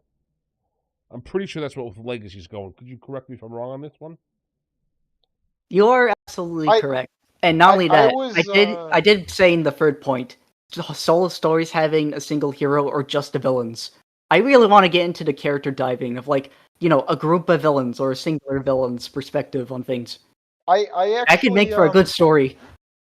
I actually want to take back my point, because I was thinking on like when I was thinking of kind of stories like I mean mainly Marvel and DC comics, where like they've been around for like what, like 60 years. Some of the younger ones at this point are like 60 years. Depends. Some of the younger ones are on 60, but yeah, like the older ones are like at this point like 80. Oh, the characters themselves, or like the characters themselves, where like at this point they're just reusing, they've gone through the same arc like 200 times or something like that. But I did also, thinking it over, I actually did think of a good example of it, and it'd be Star Wars, where a lot of the Star Wars comics would have they'd either choose just random characters from the setting and tell a story with them, or they would have relatively insignificant but interesting, where the character would go into arc. And I mean, especially with like the 2000s multimedia project for the Clone Wars, like they would still reference things that happened, but you wouldn't need to read something that previous book or previous comic, but there'd be references to it if you understood it. Yeah, if you can make a story that like stands alone well enough, and then also has a little bit of details and Easter eggs that tell you a bigger story's going on in the background, that's the best way to do it, I think, with this type of. Yeah, definitely. I do want to take a question from chat. Sweaty Cheese again with great questions. So, how permanent is death in the setting? Do people stay dead? Infamously They stay referring dead. to how They stay dead. treat death. Okay, stay dead. Gotcha. You think that's a great question? Look, Yeah, they stay considering dead. Marvel and DC, yes, I do. Considering the state of like when you, I will not do like resurrections. if you ignore Marvel and DC, bad question, stupid question. But considering Marvel and DC and how anyone will die and then anyone will come back basically since Superman died, yes, it is an important question to specify. So yeah. I could just say, I am gonna abide to Astro's 10 Commandments of Comic Sins, or how many were there? A lot. I don't know what that is. Pour one out for Astro, everybody. Unfortunately, he's dead to us. He's hasn't quit his job yet, so he can't stream with us. Astro, since Yeah, you're that not would on be the fair. stream with us, buddy, why don't you super chat me all your money you get from working? Since you're so rich now, leaving us for a real job. Dude, he's drugged out right now. You can't do that to him. Oh wait, yeah, no, that's not what he was doing today. That's not what he's doing today. Oh no. Boy, booted. Well, on boy. that point, I think that we've got enough discussion with the world building and talked about enough that you got some things to think about Legacy. And before we fully run out of time here, I want to go over your characters because I think you got some fun guys here. So first up is Captain Awesome. Real name, Leon Vincent. He's classified as a superhuman. His occupation is the first leading member. And then you got his height here, 6'2". His superpowers are godlike strength, healing factor, crimson plasma energy blasts. He's got Kaioken buffs, and he can transfer his energy. He's also got lightning speed, resistance to heat, energy, radiation, and psychic control. He's got supervision, which I'm curious how that's different from X-ray, heat and energy detection, and ghost sight. Hang on, So, I got one for the naming convention for the supervision is kind of like a Swiss Army knife type of thing because it's like I don't know how to necessarily. I'm not good with names, so it's like I guess it's like he has like a vast sight, considering the nature of his powers. So he should be able to see all that. So I got you. It's kind of Swiss Army knife, I would say, like it's different types of vision. Like maybe he's got heat vision, but like if he wanted to, they say this is a nerdy, but they say that if birds of prey could read, an eagle could read a newspaper from across a football field. Like they have that super clear. Like birds have the best eyes of any animal because they're in the air all the time. I could So, like, say one. I could say one thing with his I could say. Sorry for but should he interrupting. choose to use any of those, like they would be available to him. So for instance, what I say with like heat and energy detection, Captain Awesome could detect tachyon particles with his eyesight. Mm-hmm. One more thing. So he could perceive stuff that like living beings can't. So, no, let's Pops, you go first. I was gonna say, yeah, one more thing about his power, and I actually wrote this in my notes because it tripped me up, and it's a bit of a spoiler, but I saw that there's another character who had super strength. Well, he had godlike strength, and I was like, hang on, what's the difference? What's the level? Like, how do you define godlike as like superhuman?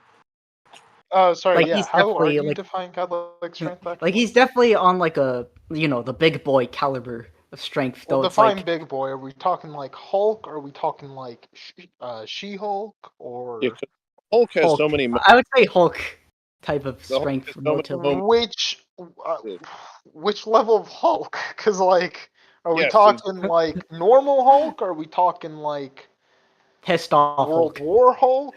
Or Like are we the talking like Planet Two Hulk, beers probably. at the Wendy's.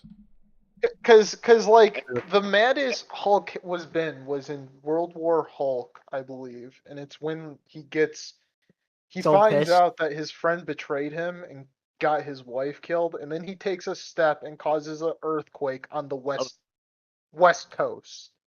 Doesn't So he like Eastern Seaboard, yeah. Doesn't he the like Eastern punch Seaboard. in one of them? Doesn't he punches punch what? the whole world. He like punches a planet, like, and it just like cracks down the middle. I wouldn't be surprised. And the Dark Dimension. That was later on, yeah. Okay. Like But yeah, Hulk is one of the most inconsistent and also strongest characters. So comparing him to Hulk, It's kind. I have several questions. I mean, exactly. I don't. I mean, I got Wonder Man as a bit of the inspiration here, though. I'm not exactly gonna put like a I whole. don't know how popular numberage Wonder Man is because I don't know like. He has jack been able about to Wonder lift Man. around like 15,000 tons. Though for, Okay. I guess in the one story in his origin story, I would probably have Captain Awesome lift 100,000 tons, like those heavy big ships that carry like the big metal boxes. So He can lift millions of pounds. Millions of pounds. Very, Yep. very big boy. Yeah. Okay. Like I don't got like an exact estimate, but And then it's a bit of a general rule of thumb. Gotcha. and then Quick superhuman question. just smaller scale. Fair enough. Not millions.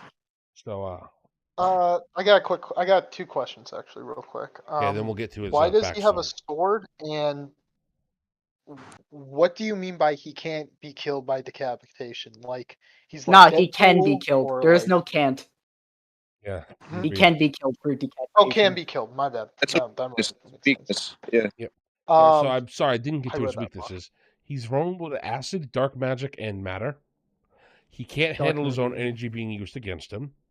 He can be killed through decapitation.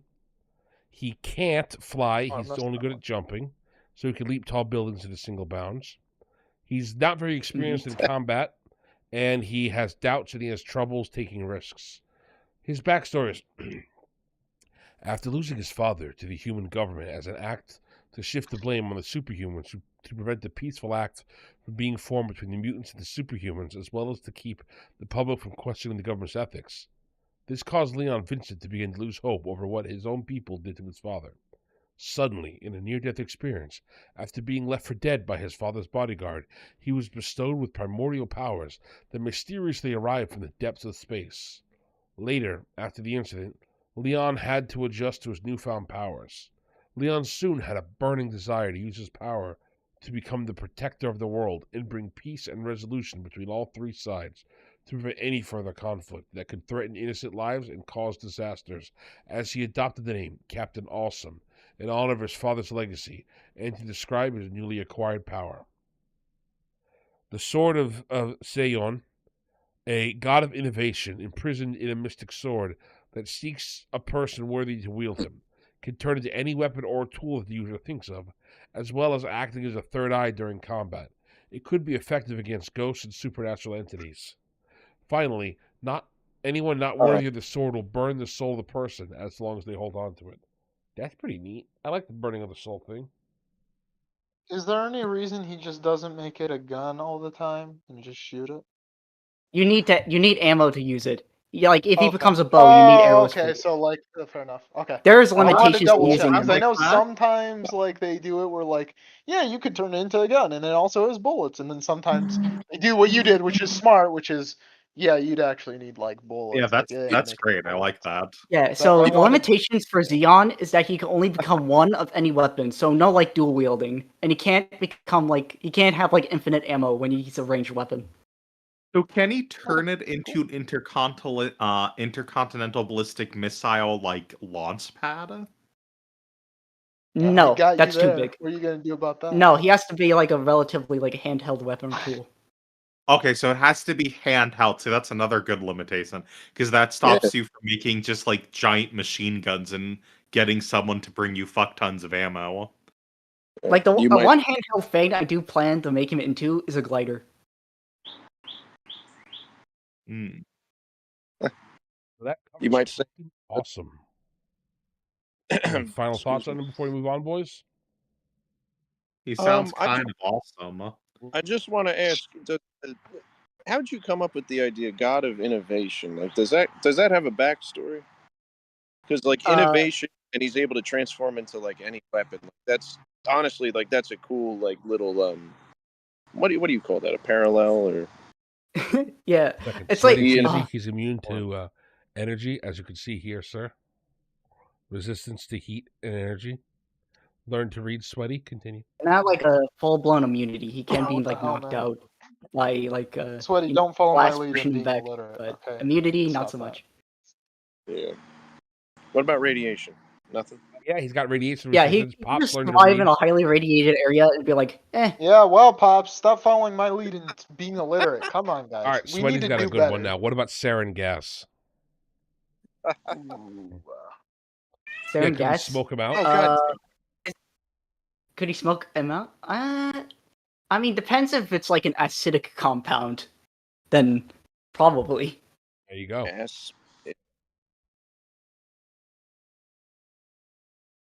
Can his sword turn into a laser gun? Or can his sword turn into sarin gas?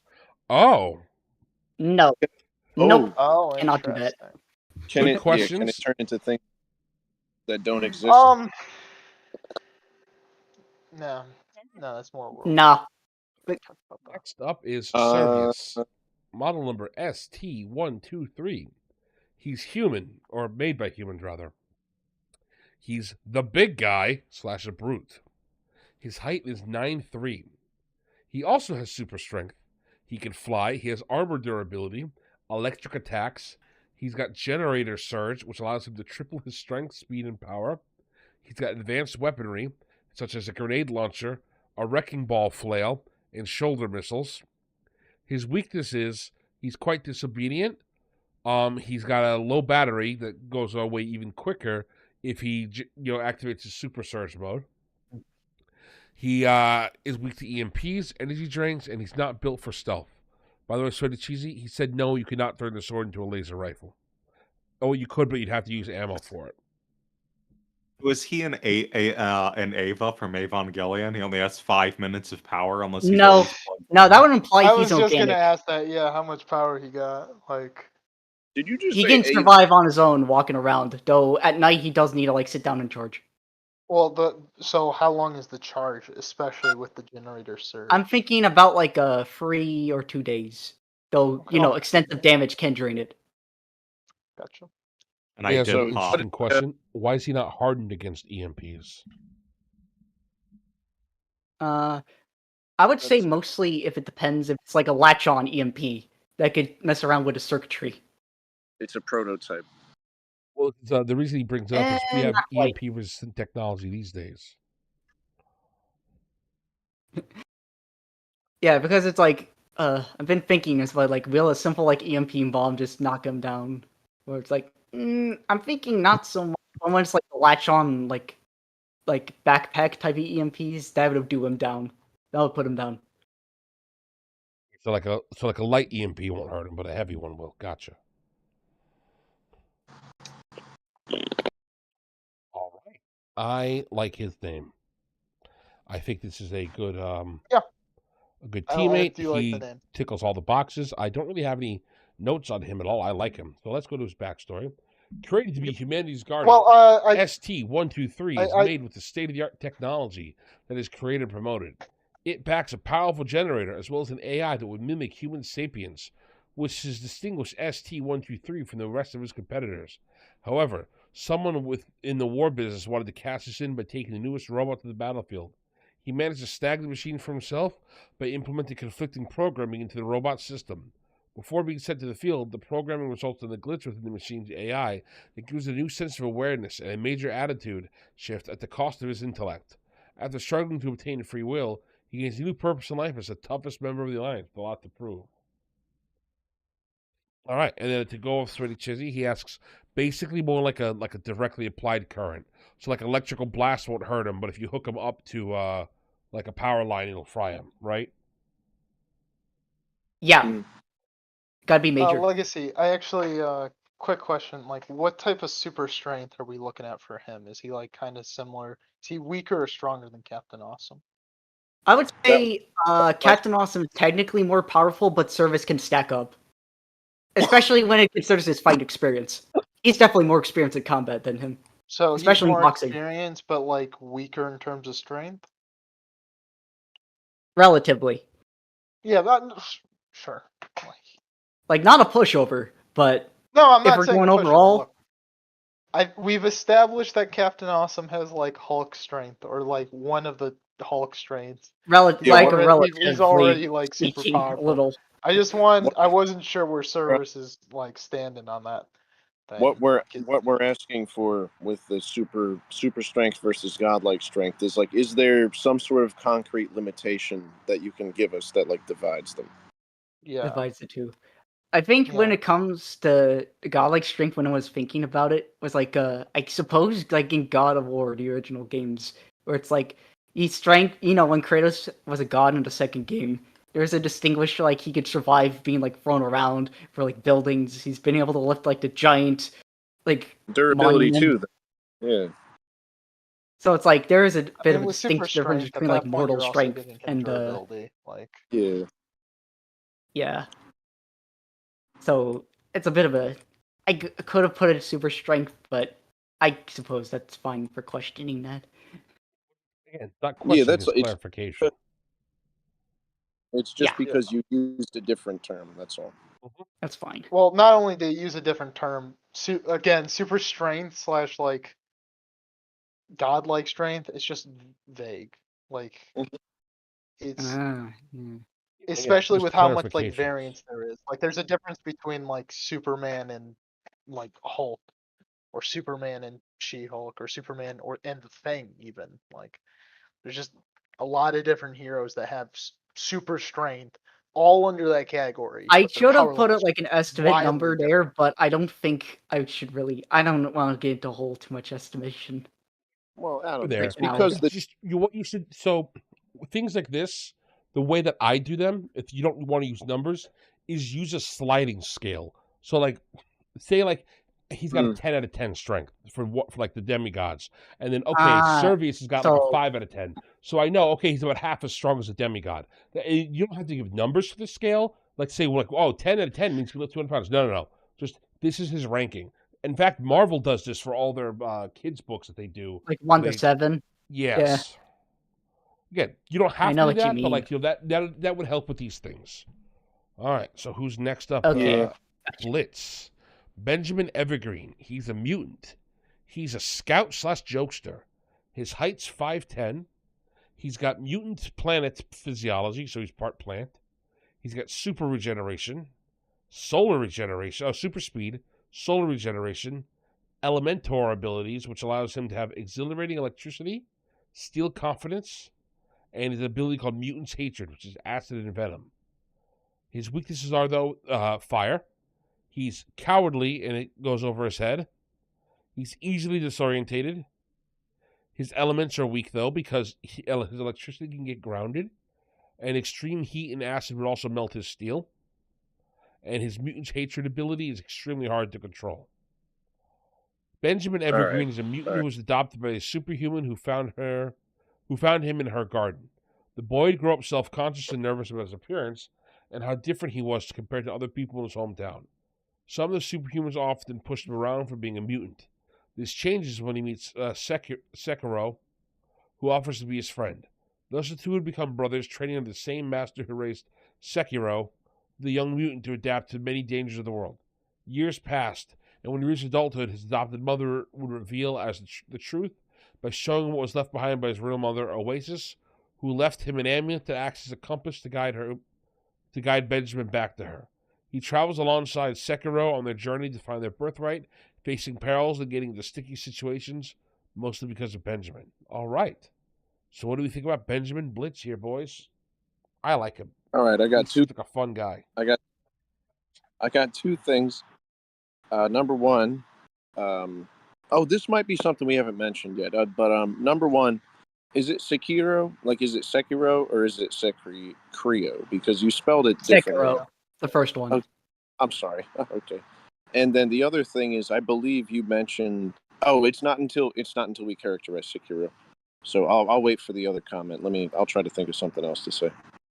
What are we talking about in terms of super speed? Are we talking like Superman and Wonder Woman, or are we talking like Flash? I'm putting Blitz's speed around like a Mach 3 when he's at like a good full speed sprint. Okay, cool. So yeah, he likes to move around. He's a fast boy. He's a runner. Let me read through these one more time. Oh yeah. So how come one of his abilities is like steel confidence and yet he's described as cowardly?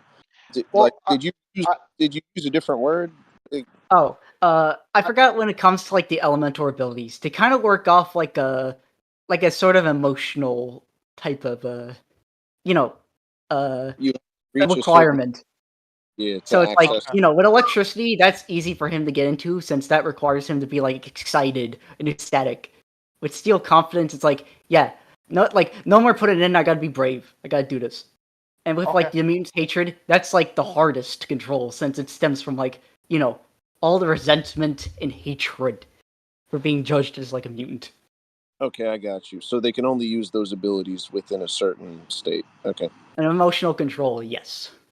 So I got a question kind of related to that. You put cowardly, he goes way over his head. Is that Okay, supposed to kind of so be in two a certain different things? situation, in terms of how he's cowardly, when it's a situation against, like, if he's pit up against a big boy, like, say, Captain Awesome or Service's enemies, he would say, yeah, I don't think I would go this, or in a situation where it's like, yeah, I would die here. And then when it Well, comes to sure, going all the way over his head, he gets into situations where it's like, yeah, I could try to do this. I don't need, like, more people telling me what to do. And he just gets himself into, like, some trouble. Like, say, Okay, so having that's a like girlfriend. that. So I was at because it's kind of that's two different things, but they're kind of labeled on their same thing, and then they're also kind of the opposite because cowardly is like almost a lack Yeah, I of think I pride, where like yeah, I think you I the put it second in the half wrong. kind of describes I could have arrogance, bubbled which is that, but the yeah, opposite. So I could have put a bubble on that. Yeah, you're right. But I don't know. I think I was thinking of space at the time. Yeah. Just trying to ask clarifications here. So yeah, like Des said, I don't know if him being cowardly fits in with him jumping into fights and getting over his head. yeah, like I want to say cowardly and arrogant are like the opposites. I don't know if you can have a character that does both. All right, I got you because like I feel like I understand what you're trying to say. It just didn't come across totally coherent. But the idea is that he's kind of like the jokester character who gets himself into these sticky situations, and then he's like, "Oh shit, I got to back out." Like that's the quote unquote cowardly part. But then when yes. he's within a certain mental state, a certain intensity comes over him, and he unlocks the ability steal confidence, and then he's like, I don't even care anymore. Fuck it, we're gonna take these guys on. Like I feel like that's what you're trying to say. It just came across a little jumbled in the description. Yeah. I can dig Yeah. that too, if that's what you mean. Like, again, this is kind of like I guess I could say a character arc or preparation type of thing when it comes to, like, the elemental abilities. Okay, so like at the Yeah. Like, beginning you'd be more like how, like, cowardly, in and then when Avatar, it Aang has comes to to learn how to do fire and water by learning these things throughout, like, the story, right? right, I guess I'm. Is it kind of like what Pop said, where like he's like arrogant beforehand, but once the battle starts, he's cowardly, or is it and like that's something he's gonna have to overcome? Or are you saying like, I wouldn't call it cowardly. That's the thing. Like coward is like it's a strong word, right? Mhm. So it is a strong word. I guess I I'm just only saying it because that's the word that's used in the thing, but I get what you mean. Yeah. Mhm. but technically what he's doing, I don't know, maybe there's probably some better word where it's like, There's some better word, I'm sure. he I doesn't But think see I put in like I no, put in like self-conscious or insecure because, a mutant. yeah, I mean not insecure, but like maybe something like not total confidence, like something that implies that. Like, he can't stack up to his brother, which he will eventually get into. Yeah, because it sounds like you're saying he gets himself into trouble, bites off more than he can chew. Like that's what you mean. Speaking of his brother, let's go to him now. Geyser. His name is Sekiro Hinami. He's a superhuman. He's a level-headed negotiator and a swordsman. He is 6 feet apparently. He's got superhuman physique. He can breathe water. He's got a mystic blade that releases waves of energy through clean strikes. He can bend water, and he's also got elemental abilities such as Flaming Rage and Frozen Zen. He's also got Blind Earth. Okay, he's got these different abilities. You can see pictures of them all going up here.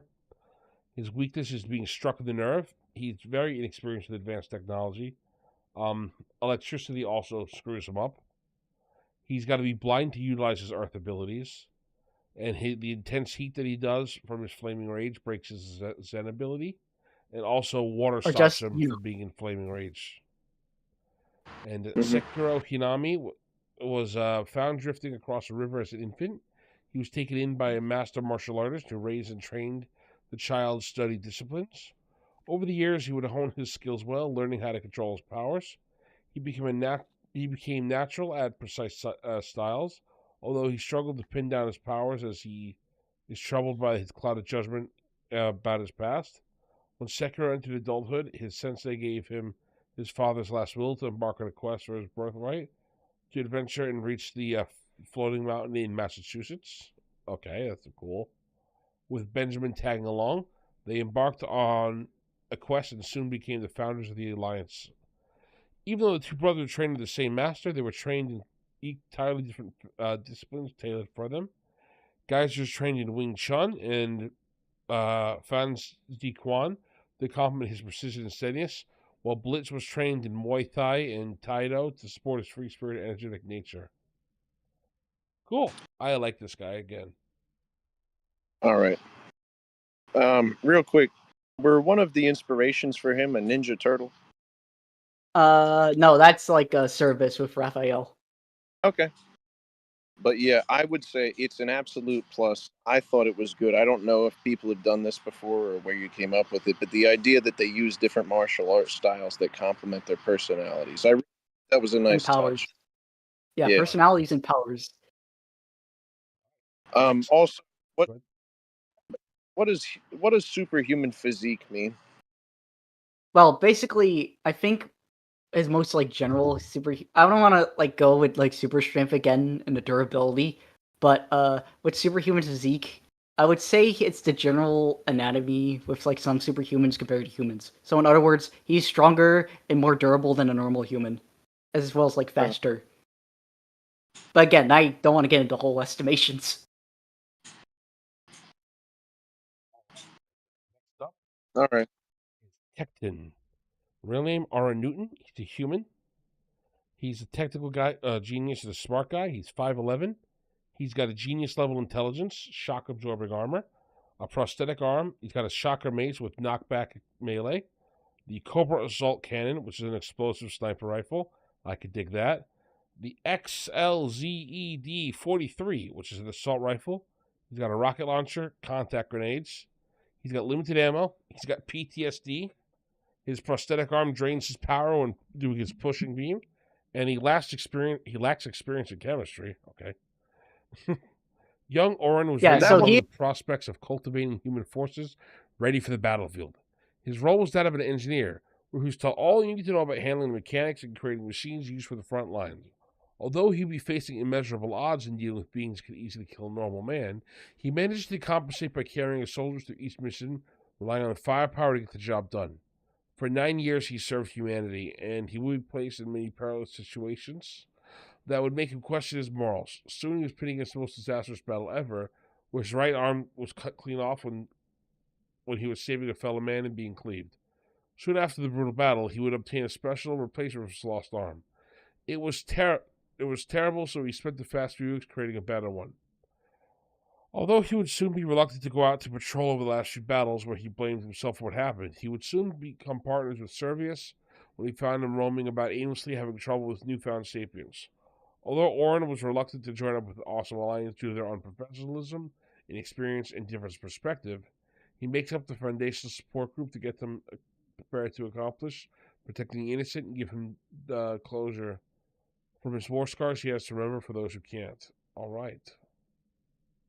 Damn. So we can really, really see the parallels with Tony Stark here, right? Sorta, yeah. And one thing I do like that you included in the weaknesses, like he literally has PTSD. Like that's a big thing that like would get people kind of sympathetic with his character too, and kind of give I don't know if you want to have like a more mature tone, but like if you can mix in moments like that have a kind of more beyond like kids entertainment or whatever target audience for comics there is these days, having a darker theme like that every once in a while pop up, I think it's I really like it. I do. Yes.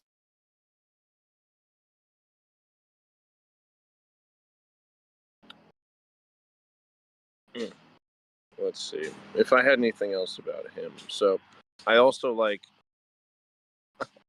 that he's the one that runs into Servius. Like, what is Servius? Just like 40 days and 40 nights in the desert, like dealing with his sapience, and this guy saves him.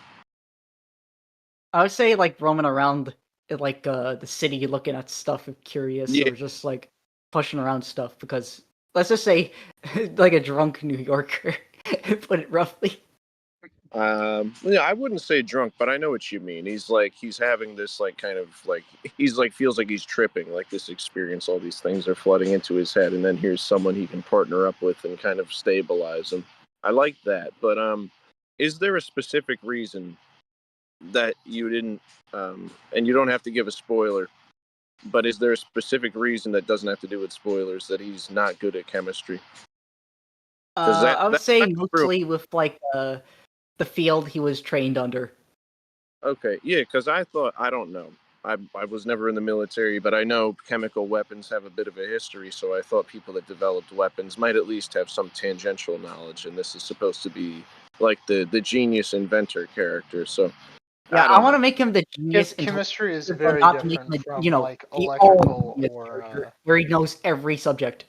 Yeah, I mean, I can accept it. It's just an odd specification. It struck me that way, at least. it is a non-specification, I'll agree, but I would say that chemistry is very different from electrical or like computer science Mechanical. type stuff. So, or Yeah. mechanical, Mechanical, yeah. yeah. If he's more on the mechanical side, yeah. All right. Like I wouldn't. All three of those subjects are like kind of tied together, where chemical's very different. So. Mm-hmm. Mm-hmm. All right. I was just worried that you were doing it because you wanted to shoehorn in a chemist character, and then it would have come across as a little That would strange. have been that is actually an interesting storyline I could make, but again, we're gonna get overhead. Yeah, chemical weapons are cool and all, but there's a reason usually they give that to the bad guys. Um, so the next guy is the evolutionary. Real name Blake Farrell. This guy was a legitimate chemist, actually. He's a mutant. He's 6'5". He has godlike strength, even stronger than Captain Awesome. He has genius intellect. He has acidic energy powers, psychological and biological manipulation powers. He can shapeshift. He has a healing factor / immortality. X-ray vision and psychic counter organ gives telepath seizures, which probably sucks if you're trying to read his mind. However, his weaknesses are that he cannot take abilities from anything magical or powers that are from a different source. It must strictly be from something biological. For example, Superman's powers. Overexertion of his abilities, that's the entire weakness. Dark magic, he's susceptible to it. Energy attacks from Captain Awesome, members of the Absolved or Exiled, will revert into a weakened human form if he loses a good portion of his body. Which begs the question: does that mean that if you chop off enough of his body, he stops being immortal? Like Yeah, if you vaporize a good portion of his body and make him left him as like an arm, there is definitely like a limitation on the healing factor, like amongst a lot of his abilities. So yes. Okay, Huh. so it's more extreme healing abilities, less like true immortality. It's definitely not immortality. Like it's immortality in terms of age. Mm-hmm, mm-hmm. That's And for more his age less backstory, than immortality. Immortality has a few more stipulations. Yeah, there's a lot of yeah. I know what someone would ask me, like, what kind of immortality? He's like, he can't die. It's like he can't die. It's just he can't age. yeah, Oh. like I so- wouldn't put ageless. immortal. That's more ageless.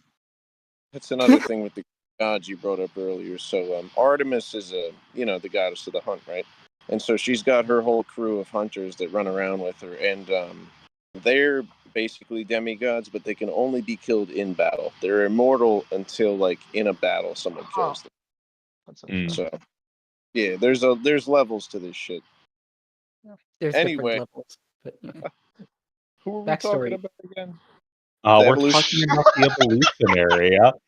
Speaking of the evolutionary, he has a backstory too. Within a small, secluded government facility, a brilliant scientist named Blake Farrell was ordered to create a classified biological weapon created from the substance of GEI, which is the same liquid that makes Gel. mutants. Yeah, Gel. I like his backstory. Keep going. He sees as having potential to tap into the fundamental powers of evolution and surpass it. Suddenly, a superhuman spy that broke in. I lost my spot because I moved the thing. My bad. Sabotaged the whole project from being finished to prevent a potential super weapon from being created.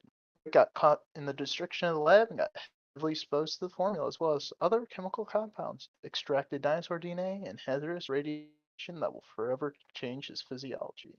This incident created an unstable dinosaur man who donned the title The Evolutionary, the ultimate life form.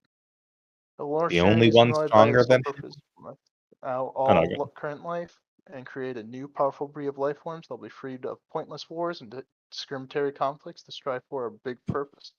But one man stands in his way, Captain Awesome.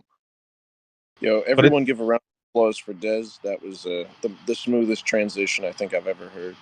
fantastic. Mhm. I was gonna Yeah. say he has a lot of powers that counter Captain Awesome, so pretty That is the good. point. That's why he's like, the antagonist for him. I Mhm, also like that it was a superhuman who caused him to like kind of turn into almost a monster. So Kinda he's nice, it's yeah. almost like a vendetta to go by. I like that. mhm. Exactly. Yeah, very interesting character. Very cool origin backstory. Basically, kind of a villain Hulk in some ways. I call him Yeah. He really is stacked with abilities. Mhm. Yes. I pretty much want to make him like a parallel with like someone who could challenge Captain Awesome like a physical and ideal level. Mhm, Like mhm. actually get him to actually think about what he's doing. When he turns into a villain, does he retain all of that knowledge, like all the intellect and stuff? Like Well, it turn seems into a like he's villain. always you in mean? his mutant, like not always, but like 99% of the time he's in his Oh no, mutant that's form, not so- what I meant. Oh, okay. I don't mean like he doesn't like turn into the Hulk, right? He is that thing. No, He's always like just that. always that He thing. could take Yeah, on okay. any But form. he's still retained like his knowledge of like all the crazy shit that he's worked. Well, yeah, that's why he would want to create a Yeah. race of super. Yeah, my bad. That was a dumb question. Oh my goodness. Sweaty Next Cheese villain. just donated $5 and Yes, said, he has. You are I the just man. wanted to say that I like how cheeked up Sierra is. I've got to go, but I wanted to make sure it got there. God We're damn not it. I there hate yet. you. I was So- gonna We're not mention there that when yet. that Thank happened. you. I got back just in So- time for that super chat. Don't worry, we'll get to You're Sierra and welcome. caked upness soon. I mean, if you want to flash the image just for Sweaty Cheese before Yeah, he let's goes. do that There we go. real There you go. quick. There's Sierra and her Yeah, caked give him upness. She'll be on screen for you boys a in a little. second. Little spoiler for later. Double cheek out. Thursday afternoon. The sun is still out. You know Bravo. damn. That's It's the not first even thing. Thursday. Oh. So, where were we? Looks like we're at Gilgamesh now. So, Gilgamesh, real name, Emil Creed. Classification, mutant. Height, 12 feet. This is a big ol' boy. He's got super strength, a healing factor, sonar detection, biomechanical properties, flight, acidic attacks, advanced weaponry, eye tracking missiles, and the missiles have eyes on them, which I just really like that detail. I was staring at it when I was looking at his art earlier. Like, that's awesome. I love it. Anyway, he's also got a plasma axe, shoulder weaponry, a GAT, an EMP. His weaknesses are, though, EMPs, his sonar can't detect incoming attacks. His fleshy parts, which are like his face and stuff, are very vulnerable. And he's got a superiority complex, so you could probably get one over on him quite easily. I like this guy. He looks like he'd be a rave at parties. Yes. I like this specifically because what's obvious to me is that you took inspiration from the Epic of Gilgamesh with a G and changed one letter for some reason. But Yeah. still, of the No, fact yeah. you made him this like enormous creature, like The, part of the intention behind the name is that it's like Gilgamesh because he's like a mesh between like flesh and machine. Guild the mesh. I like that. Oh, okay. Well, does that have to do with the Epic of Gilgamesh, one of the oldest epics ever written? I would have to look into that, Beck, but She- let's just say it Captain- was the name of his mech suit before he mutated. All right, yeah, forget it. That's fine. All right. And next, we got a couple rapid fire villains who are a little bit less fully done, such as Inferno. He's got no name. He's a human. He's got exo armor, explosive flamethrowers, and he's good at boxing. Unfortunately, on his back is where his fuel tanks are, and he's weak to water. He can't quite set concrete on fire. Although I have to argue against you. After watching The Acolyte, concrete's very flammable. He's also, of course, got a classic bad temper. Oh no. And the next I don't up, think that's what we're talking about. it definitely is. I don't think we're talking about the Acolyte. We definitely are. And next up is the Silver Secretary, which I really like this name. I think it's quite funny because in my own setting, there's a superhero called the Silver Slasher, and I just keep getting vibes of this character with him. It's very nice. So he's a human. He's 6'4". He's got like this vulture-like exo armor that gives him flight, and he could fly with these blades, which is super cool. I like that he's got a laser beak attack, and he's very good with accuracy. Really neat stuff there. Unfortunately, his jetpack and his blades can easily get smashed, and like a lot of these tech heroes, electricity is his downfall. Plus, no ammo and being overheated. And I think this guy actually has a bit of a backstory from Legacy. I don't get backstories for like these two yet, but essentially what you know about Inferno and Secretary, they are bounty hunters. They work together. And they go off against like a Geyser and Blitz. Cool. So, as Gilgamesh is like a Service's rival. That's cool. And then last here is this dude. The Vox. Arriving from the vast cosmos, these aliens invaded suddenly without warning, looking for one man, Captain Awesome. They came to a mighty fortress living over those beneath them, unleashed pods containing the warbred species known as the Vox. However, the most dangerous force that arrived on Earth is within this fortress, the Ambassador of the Exile, an emperor who seeks to enslave Earth and take the power for his good.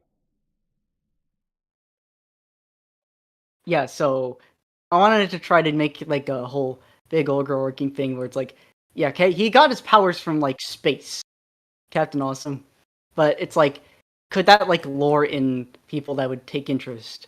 And that's like, the cog that would make the Awesome Alliance. Mm-hmm. The main push, the danger out there, as it were.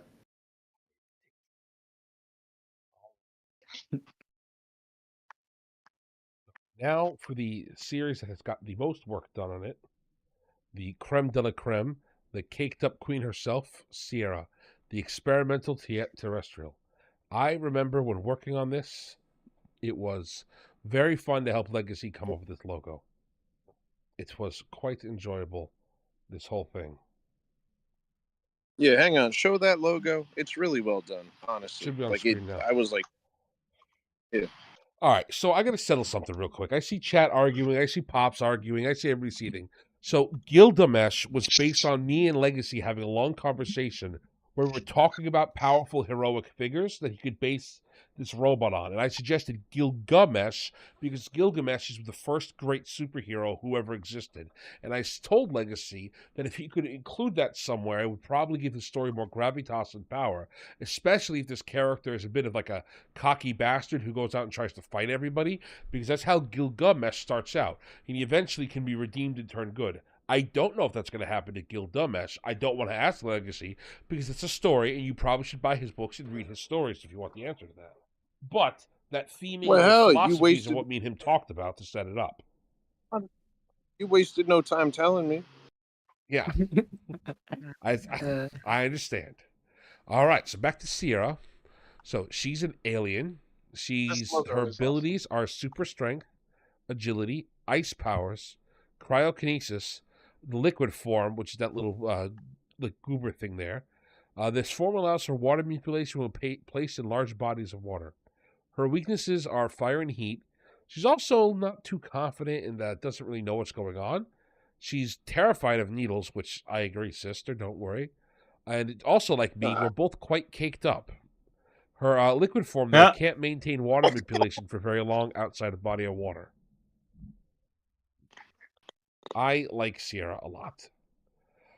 So, Yeah, one, and these are nitpicky things, but it's just little clarifications that popped into my head. So when she can have a water form and go underwater, can she breathe underwater, or does she always have to change into the water form? Like, does she only jump into the ocean in order to like manipulate it and save someone, or like does She she can just? jump into the water into regular form, but if she wants to, get the benefits of like breathing underwater, liquid form.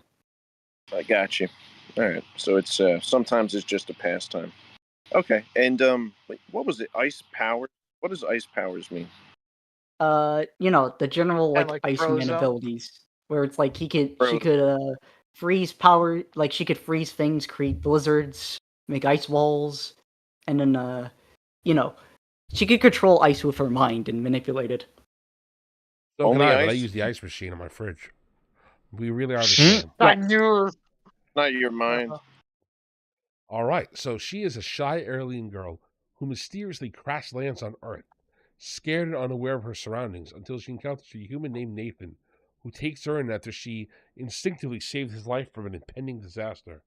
Soon after, she'll have to learn how to adjust and fit into Earth with a supporting cast of friends while the human government seeks to capture her, among other threats like mutants, superhumans, and human criminals, and the aliens that arrived with her, all connected to her past who don't share her new gentle nature. And there's some cute little pictures of her doing stuffs. And the That's plan for right. Sierra, which I approve of, Does she's going to have a self contained, independent series of stories that take place within the Awesome Alliance mythos, but doesn't clash or conflict with the main storylines. She's going to have another set of character driven stories, but she's going to be much more slice of life with a mix of wholesome and stuff. Of course, she's going to still have fighting, but think more like I'm guessing he's got the images of like Buffy and things like that, where she's still dealing with typical high school girl or regular girl drama. She's going to have there you go. She doesn't have issues that don't involve fighting, such as attempting to fit in with humans.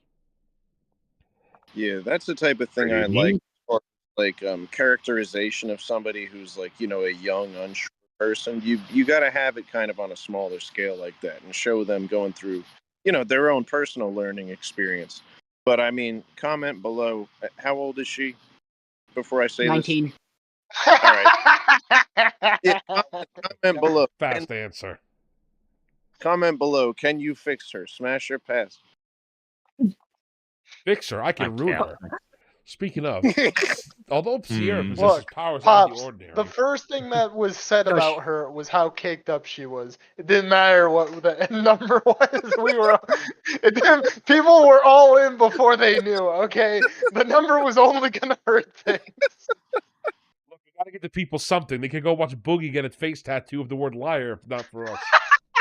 Oh my! Nah, Yeah, put in cancer patient. everybody, go on Boogie's stream and say, "This guy sucks." Go watch COC. There we go. Exactly. Come watch Cock with us. The Council of Candor. All right. Mhm, So we're almost done here, I have chat. a question. Go ahead. How does Sierra fit in? Because like she's an alien, of course. So does she just like walk around in like the alien form? She wears Nah, some she has to wear hats. human clothes. Duh. People are used to, or So are they? Do they look at her and say like, "Ah, it's another weirdo mutant," but like they're not like freaked out totally. right, They're but they're she's in kind a of afraid of human her. They want to like part more of this draw back, place, though right? there's So some that like, would like fight her. All right. So Like, maybe like we'll she's find in, out if we in read the she's next in description human, line so here, sure. boys. So let's continue. Although So Sierra true. possesses powers out of the ordinary, she could fend off more threats that come her way. She's incredibly naive and gullible about Earth and its culture. That's why she seeks refuge among the humans after Nathan took her in, so she can be taught this world's morals, language, and knowledge. She learns how to fit in as a normal girl, as well as the fact that she can get out of sticky situations that she can't solve alone with her power. So first up, we got Nathan. He's the Chad with the bulge. Nathan was the first to discover Sierra after she saved his life from a failing drone gunning for her. Upon the first encounter, Nathan was reluctant to take her in. However, when he noticed how dependent and anxious she could be, he made sure Sierra was home safe while still following the rules. And then Connor over here, Monteparato is Nathan's younger brother, who encountered Sierra when he arrived back home. He isn't too fond of having her around, and he tends to tease and ridicule her through Sierra having Nathan's attention away from Connor. So the little brother is jealous of the new girlfriend, I understand. And then Herman, Is he racist? I think, yes, he's got to be racist. He hates the blues. So Herman true. is a friend from a crime-ridden part of town where Sierra saved him from some armed crooks. Despite his greed and antisocial attitude, Sierra shows him a soft spot due to him being more accepting of her alien nature. He's trying to toughen Sierra up against the odds, but Sierra doesn't believe she's up to the challenge. And as you can see, he's got the traditional cool guy lean against the wall. That's how you know he is the Giga Chad in the room. That's right, fellas. If you ever want to look cool, never stand straight up. Always Never lean on stand something. Always sit on a desk or some shit. But yeah, I like the dynamic set up between him and her where, she's naive and he's a little jaded, and yet, they're both young enough that they have a little hope for the future and stuff. I think that's a cool dynamic. And I I really like think this the concept dynamics are art for these villains. I just want to say. Yeah. The only Last thing but I not least, have here's her worries picture. about is just the world building. Oh my Oh. goodness. The chickens are attacking Pops beside Pops us. is being killed. Oh no. No. Happens every night. All right, so last here is the 25 Essential Expressions Challenge. Do note that Sierra has multiple faces, unlike basically every Disney actress for the past 5 years. Oh my goodness. Get him. Oh my goodness. Women. And of course, what everyone wants her to do to them. Sarcastic. Good old sarcasm. Wait a second. Drunk. You Yeah, said look she at was sarcasm. 19. Oh, yes. Okay. You're on. Look, she's very skilled for sarcastic shows how skilled she is at 19. Your Honor, I don't know how quickly they go up on her planet. It's true. Excuse me? Pops, no. Your Honor. Excuse me? No. Yeah. No, it's messed up. All right. I did not hear that, but if I did, I would have strangled you. Oh. You're talking to her dad right now, bro. Dude, Pops could beat up her dad. I'm pretty sure I could too, but that's besides the point. You could. Ow. I don't know. Shut mouth. Shut. So, and that is Sierra, the spin-off character who I think is probably going to have her stories come up first, if I'm going to be honest. Legitimately, though, like so far, it is a good story. Like it's actually like good. Yeah. We've been working on a lot in my server. We've been helping him out with bits of it.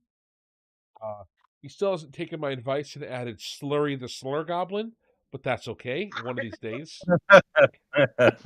One of these days he'll get slurry. Literally a neat character. Yeah. Thank you for coming on, Legacy, before we end today. Is there anything else you wanted to say or comment on before we call it here, buddy?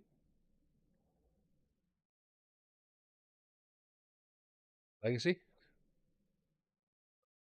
Uh-oh. I guess not. We killed him. Can the rest of you Hang still on, hear me? Yeah. Yes. Oh, he's back. Yeah, I'm fine. Welcome back. So you got problems with like how I gonna like set up the exiled. So how would I necessarily set up the Awesome Alliance forming if it's like facing off against the big alien empire? Or just at least one part of it? I mean, there's plenty of. I mean, I actually the what's his face, the awesome King, Captain Awesome's main villain, I think could easily serve as almost a villain to do that. Like he's super powerful. Well, more But, than just that, I mean, he would probably be incentivized to start forming the Awesome Alliance because you said that he wanted to like unify everybody anyway. I think that he would preemptively do this because he understands something is going on and something's going to happen. You've got probably 5 years of story here before you even need to think about bringing in these alien threats. Yeah, like for an example, right? So let's say right before the war between humans and mutants or whoever goes hot, some faction comes forward, some detachment of like, half a dozen or however many guys you got, and they're united and they make a stand. And like maybe they don't even have like a firefight or something, but they show their abilities and kind of just get people to calm down. Like, I mean, that's a little bit of a storyline right there. I Like they mean, have, think about it. Like, there are no, other pre-existing reasons besides an alien invasion for that team up to happen. I mean, I think about the comics, ironically, where the movie had the Avengers team up because Loki's got an alien, army. In the Yeah, comics, it Thor just also too. they're just fighting. In the comics, they're just fighting because Loki it, shows up. Like, it could it's also just Loki in the comics. You don't need to have. I like think a, I was or mostly taking I think inspiration from like hang the on. the Ultimate Avengers animated movie, than like the right. 2012 Well, one. even I think you had as one of your inspirations Earth's Mightiest Heroes, and that they team up because the Graviton. Citadel. I don't remember the exact Yeah, there's name a of the whole bunch Citadel, of but the villains shield breaking out. facility. Yeah, they Yeah. all get out and they form to start rounding them up. Like, you could have a similar situation where like basically just some supervillain or some group of supervillains are so powerful that they're like, hey, we can't do this alone, or it's more efficient to capture them as a team. Let's just do that instead. Yeah, So If you you don't go need to internationally, have. that's another thing you could do. You could have this Yeah, group that of too. villains keep like playing off the political groups. So it's like, hey, in order for us to stop them, we'd have to start a war with the other nation. But a group of independent people who can go between the nations probably could solve this problem. And that's how they'd agree to help each other. Right, Hey, that you too. help me capture my villains in your nation who are hiding there. I help you capture your villains. They work together on a couple minor guys, and then they eventually start working together as an international group, which helps promote unity. Right, especially since the team seems like it's gonna be like a few human characters, a few superhuman, or it's superhumans, right? Yeah, Two superhumans and mutants. superhumans, one mutant, Superhumans and a few mutants, and then but a you can robot. absolutely have that of like each one of them sends forth like a representative or something, or a couple representatives or whatever, to like this is to make sure that they're not like doing something out of like that one of the It doesn't even have to be their governments doing it. people They don't could want. just be independent people who start this outreach together. That happened Or that all too, the yeah. time in the real life Cold War. Yeah, they're just Oh yeah, oh yeah. being independent of government. I get that feeling. But yeah, So yeah, that's the whole thing. Why the Cold War stayed cold is because those people were sensitive or sensible enough not to take action. But obviously, what you want to have here is people eventually seeing fit to take action. But yeah, it's a pattern against that each you can other though. absolutely They're not taking action follow. against each other. Yeah, because they were willing to do it if need be. Is my point. Like, it is a good like dynamic that you could look into and take influence from. Yeah, But I possibly. don't know. It might be a little deep. It might not even be necessary. But yes, so from there, I will tell you all. Oh, of course, we're getting an ad. That I think we're going to end up calling it here. It has been a fantastic night. We managed to For fully sure. show off Legacy stuff. Is there anything else you want to cover or talk about or announce, Legacy? I'm fine for now. I gotta work on this. Yeah. All right. I think it's a great start. You've clearly got passion. You've clearly got ideas. You've got the raw talent. You just got to start refining the skill here. I think it's going to be very good and very enjoyable to just watch your career. For those of you I'm still with us in excited. chat, I posted a link to Nebula's channel. He's going to be streaming soon. I'll be joining him there eventually. Yeah.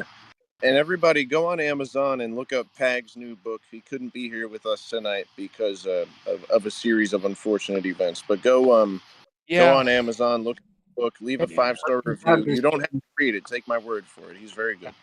But yeah, show him some love. That's my guy. Or yeah, you should read the book though. They are good.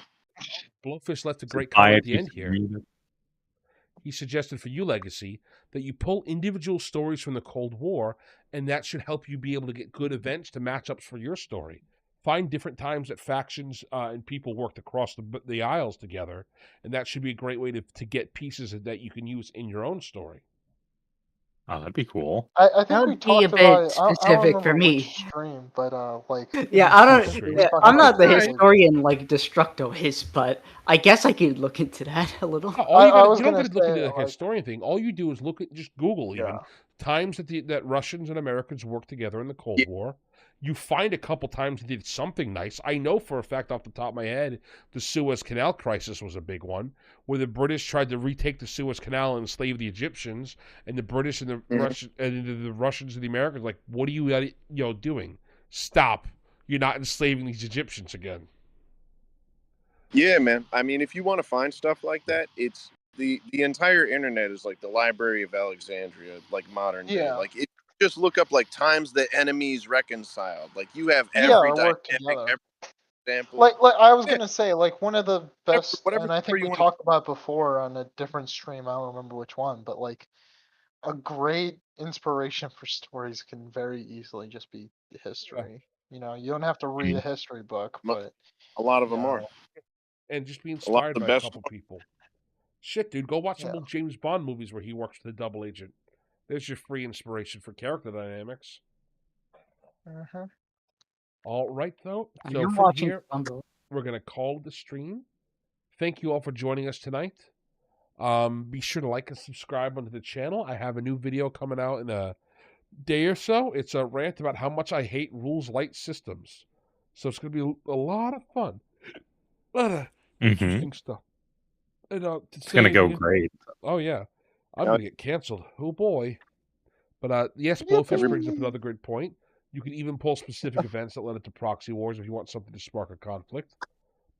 History is a great spot to see how somebody else did it. That's the cool thing about history and legacy when you try to pull from it. You can see how another person basically wrote the story because that already happened. How did God write this and what can I do differently? So yes, you all have an excellent one. Stay alert around my server though. There might be a new channel launching where I get kidnapped and brutally murdered on screen. I have no idea what I'm you're talking so about. You're in excited. good I'm hands. so Stay excited. tuned, fellas. Everybody have a good night, all right? Yep. We love you. I'll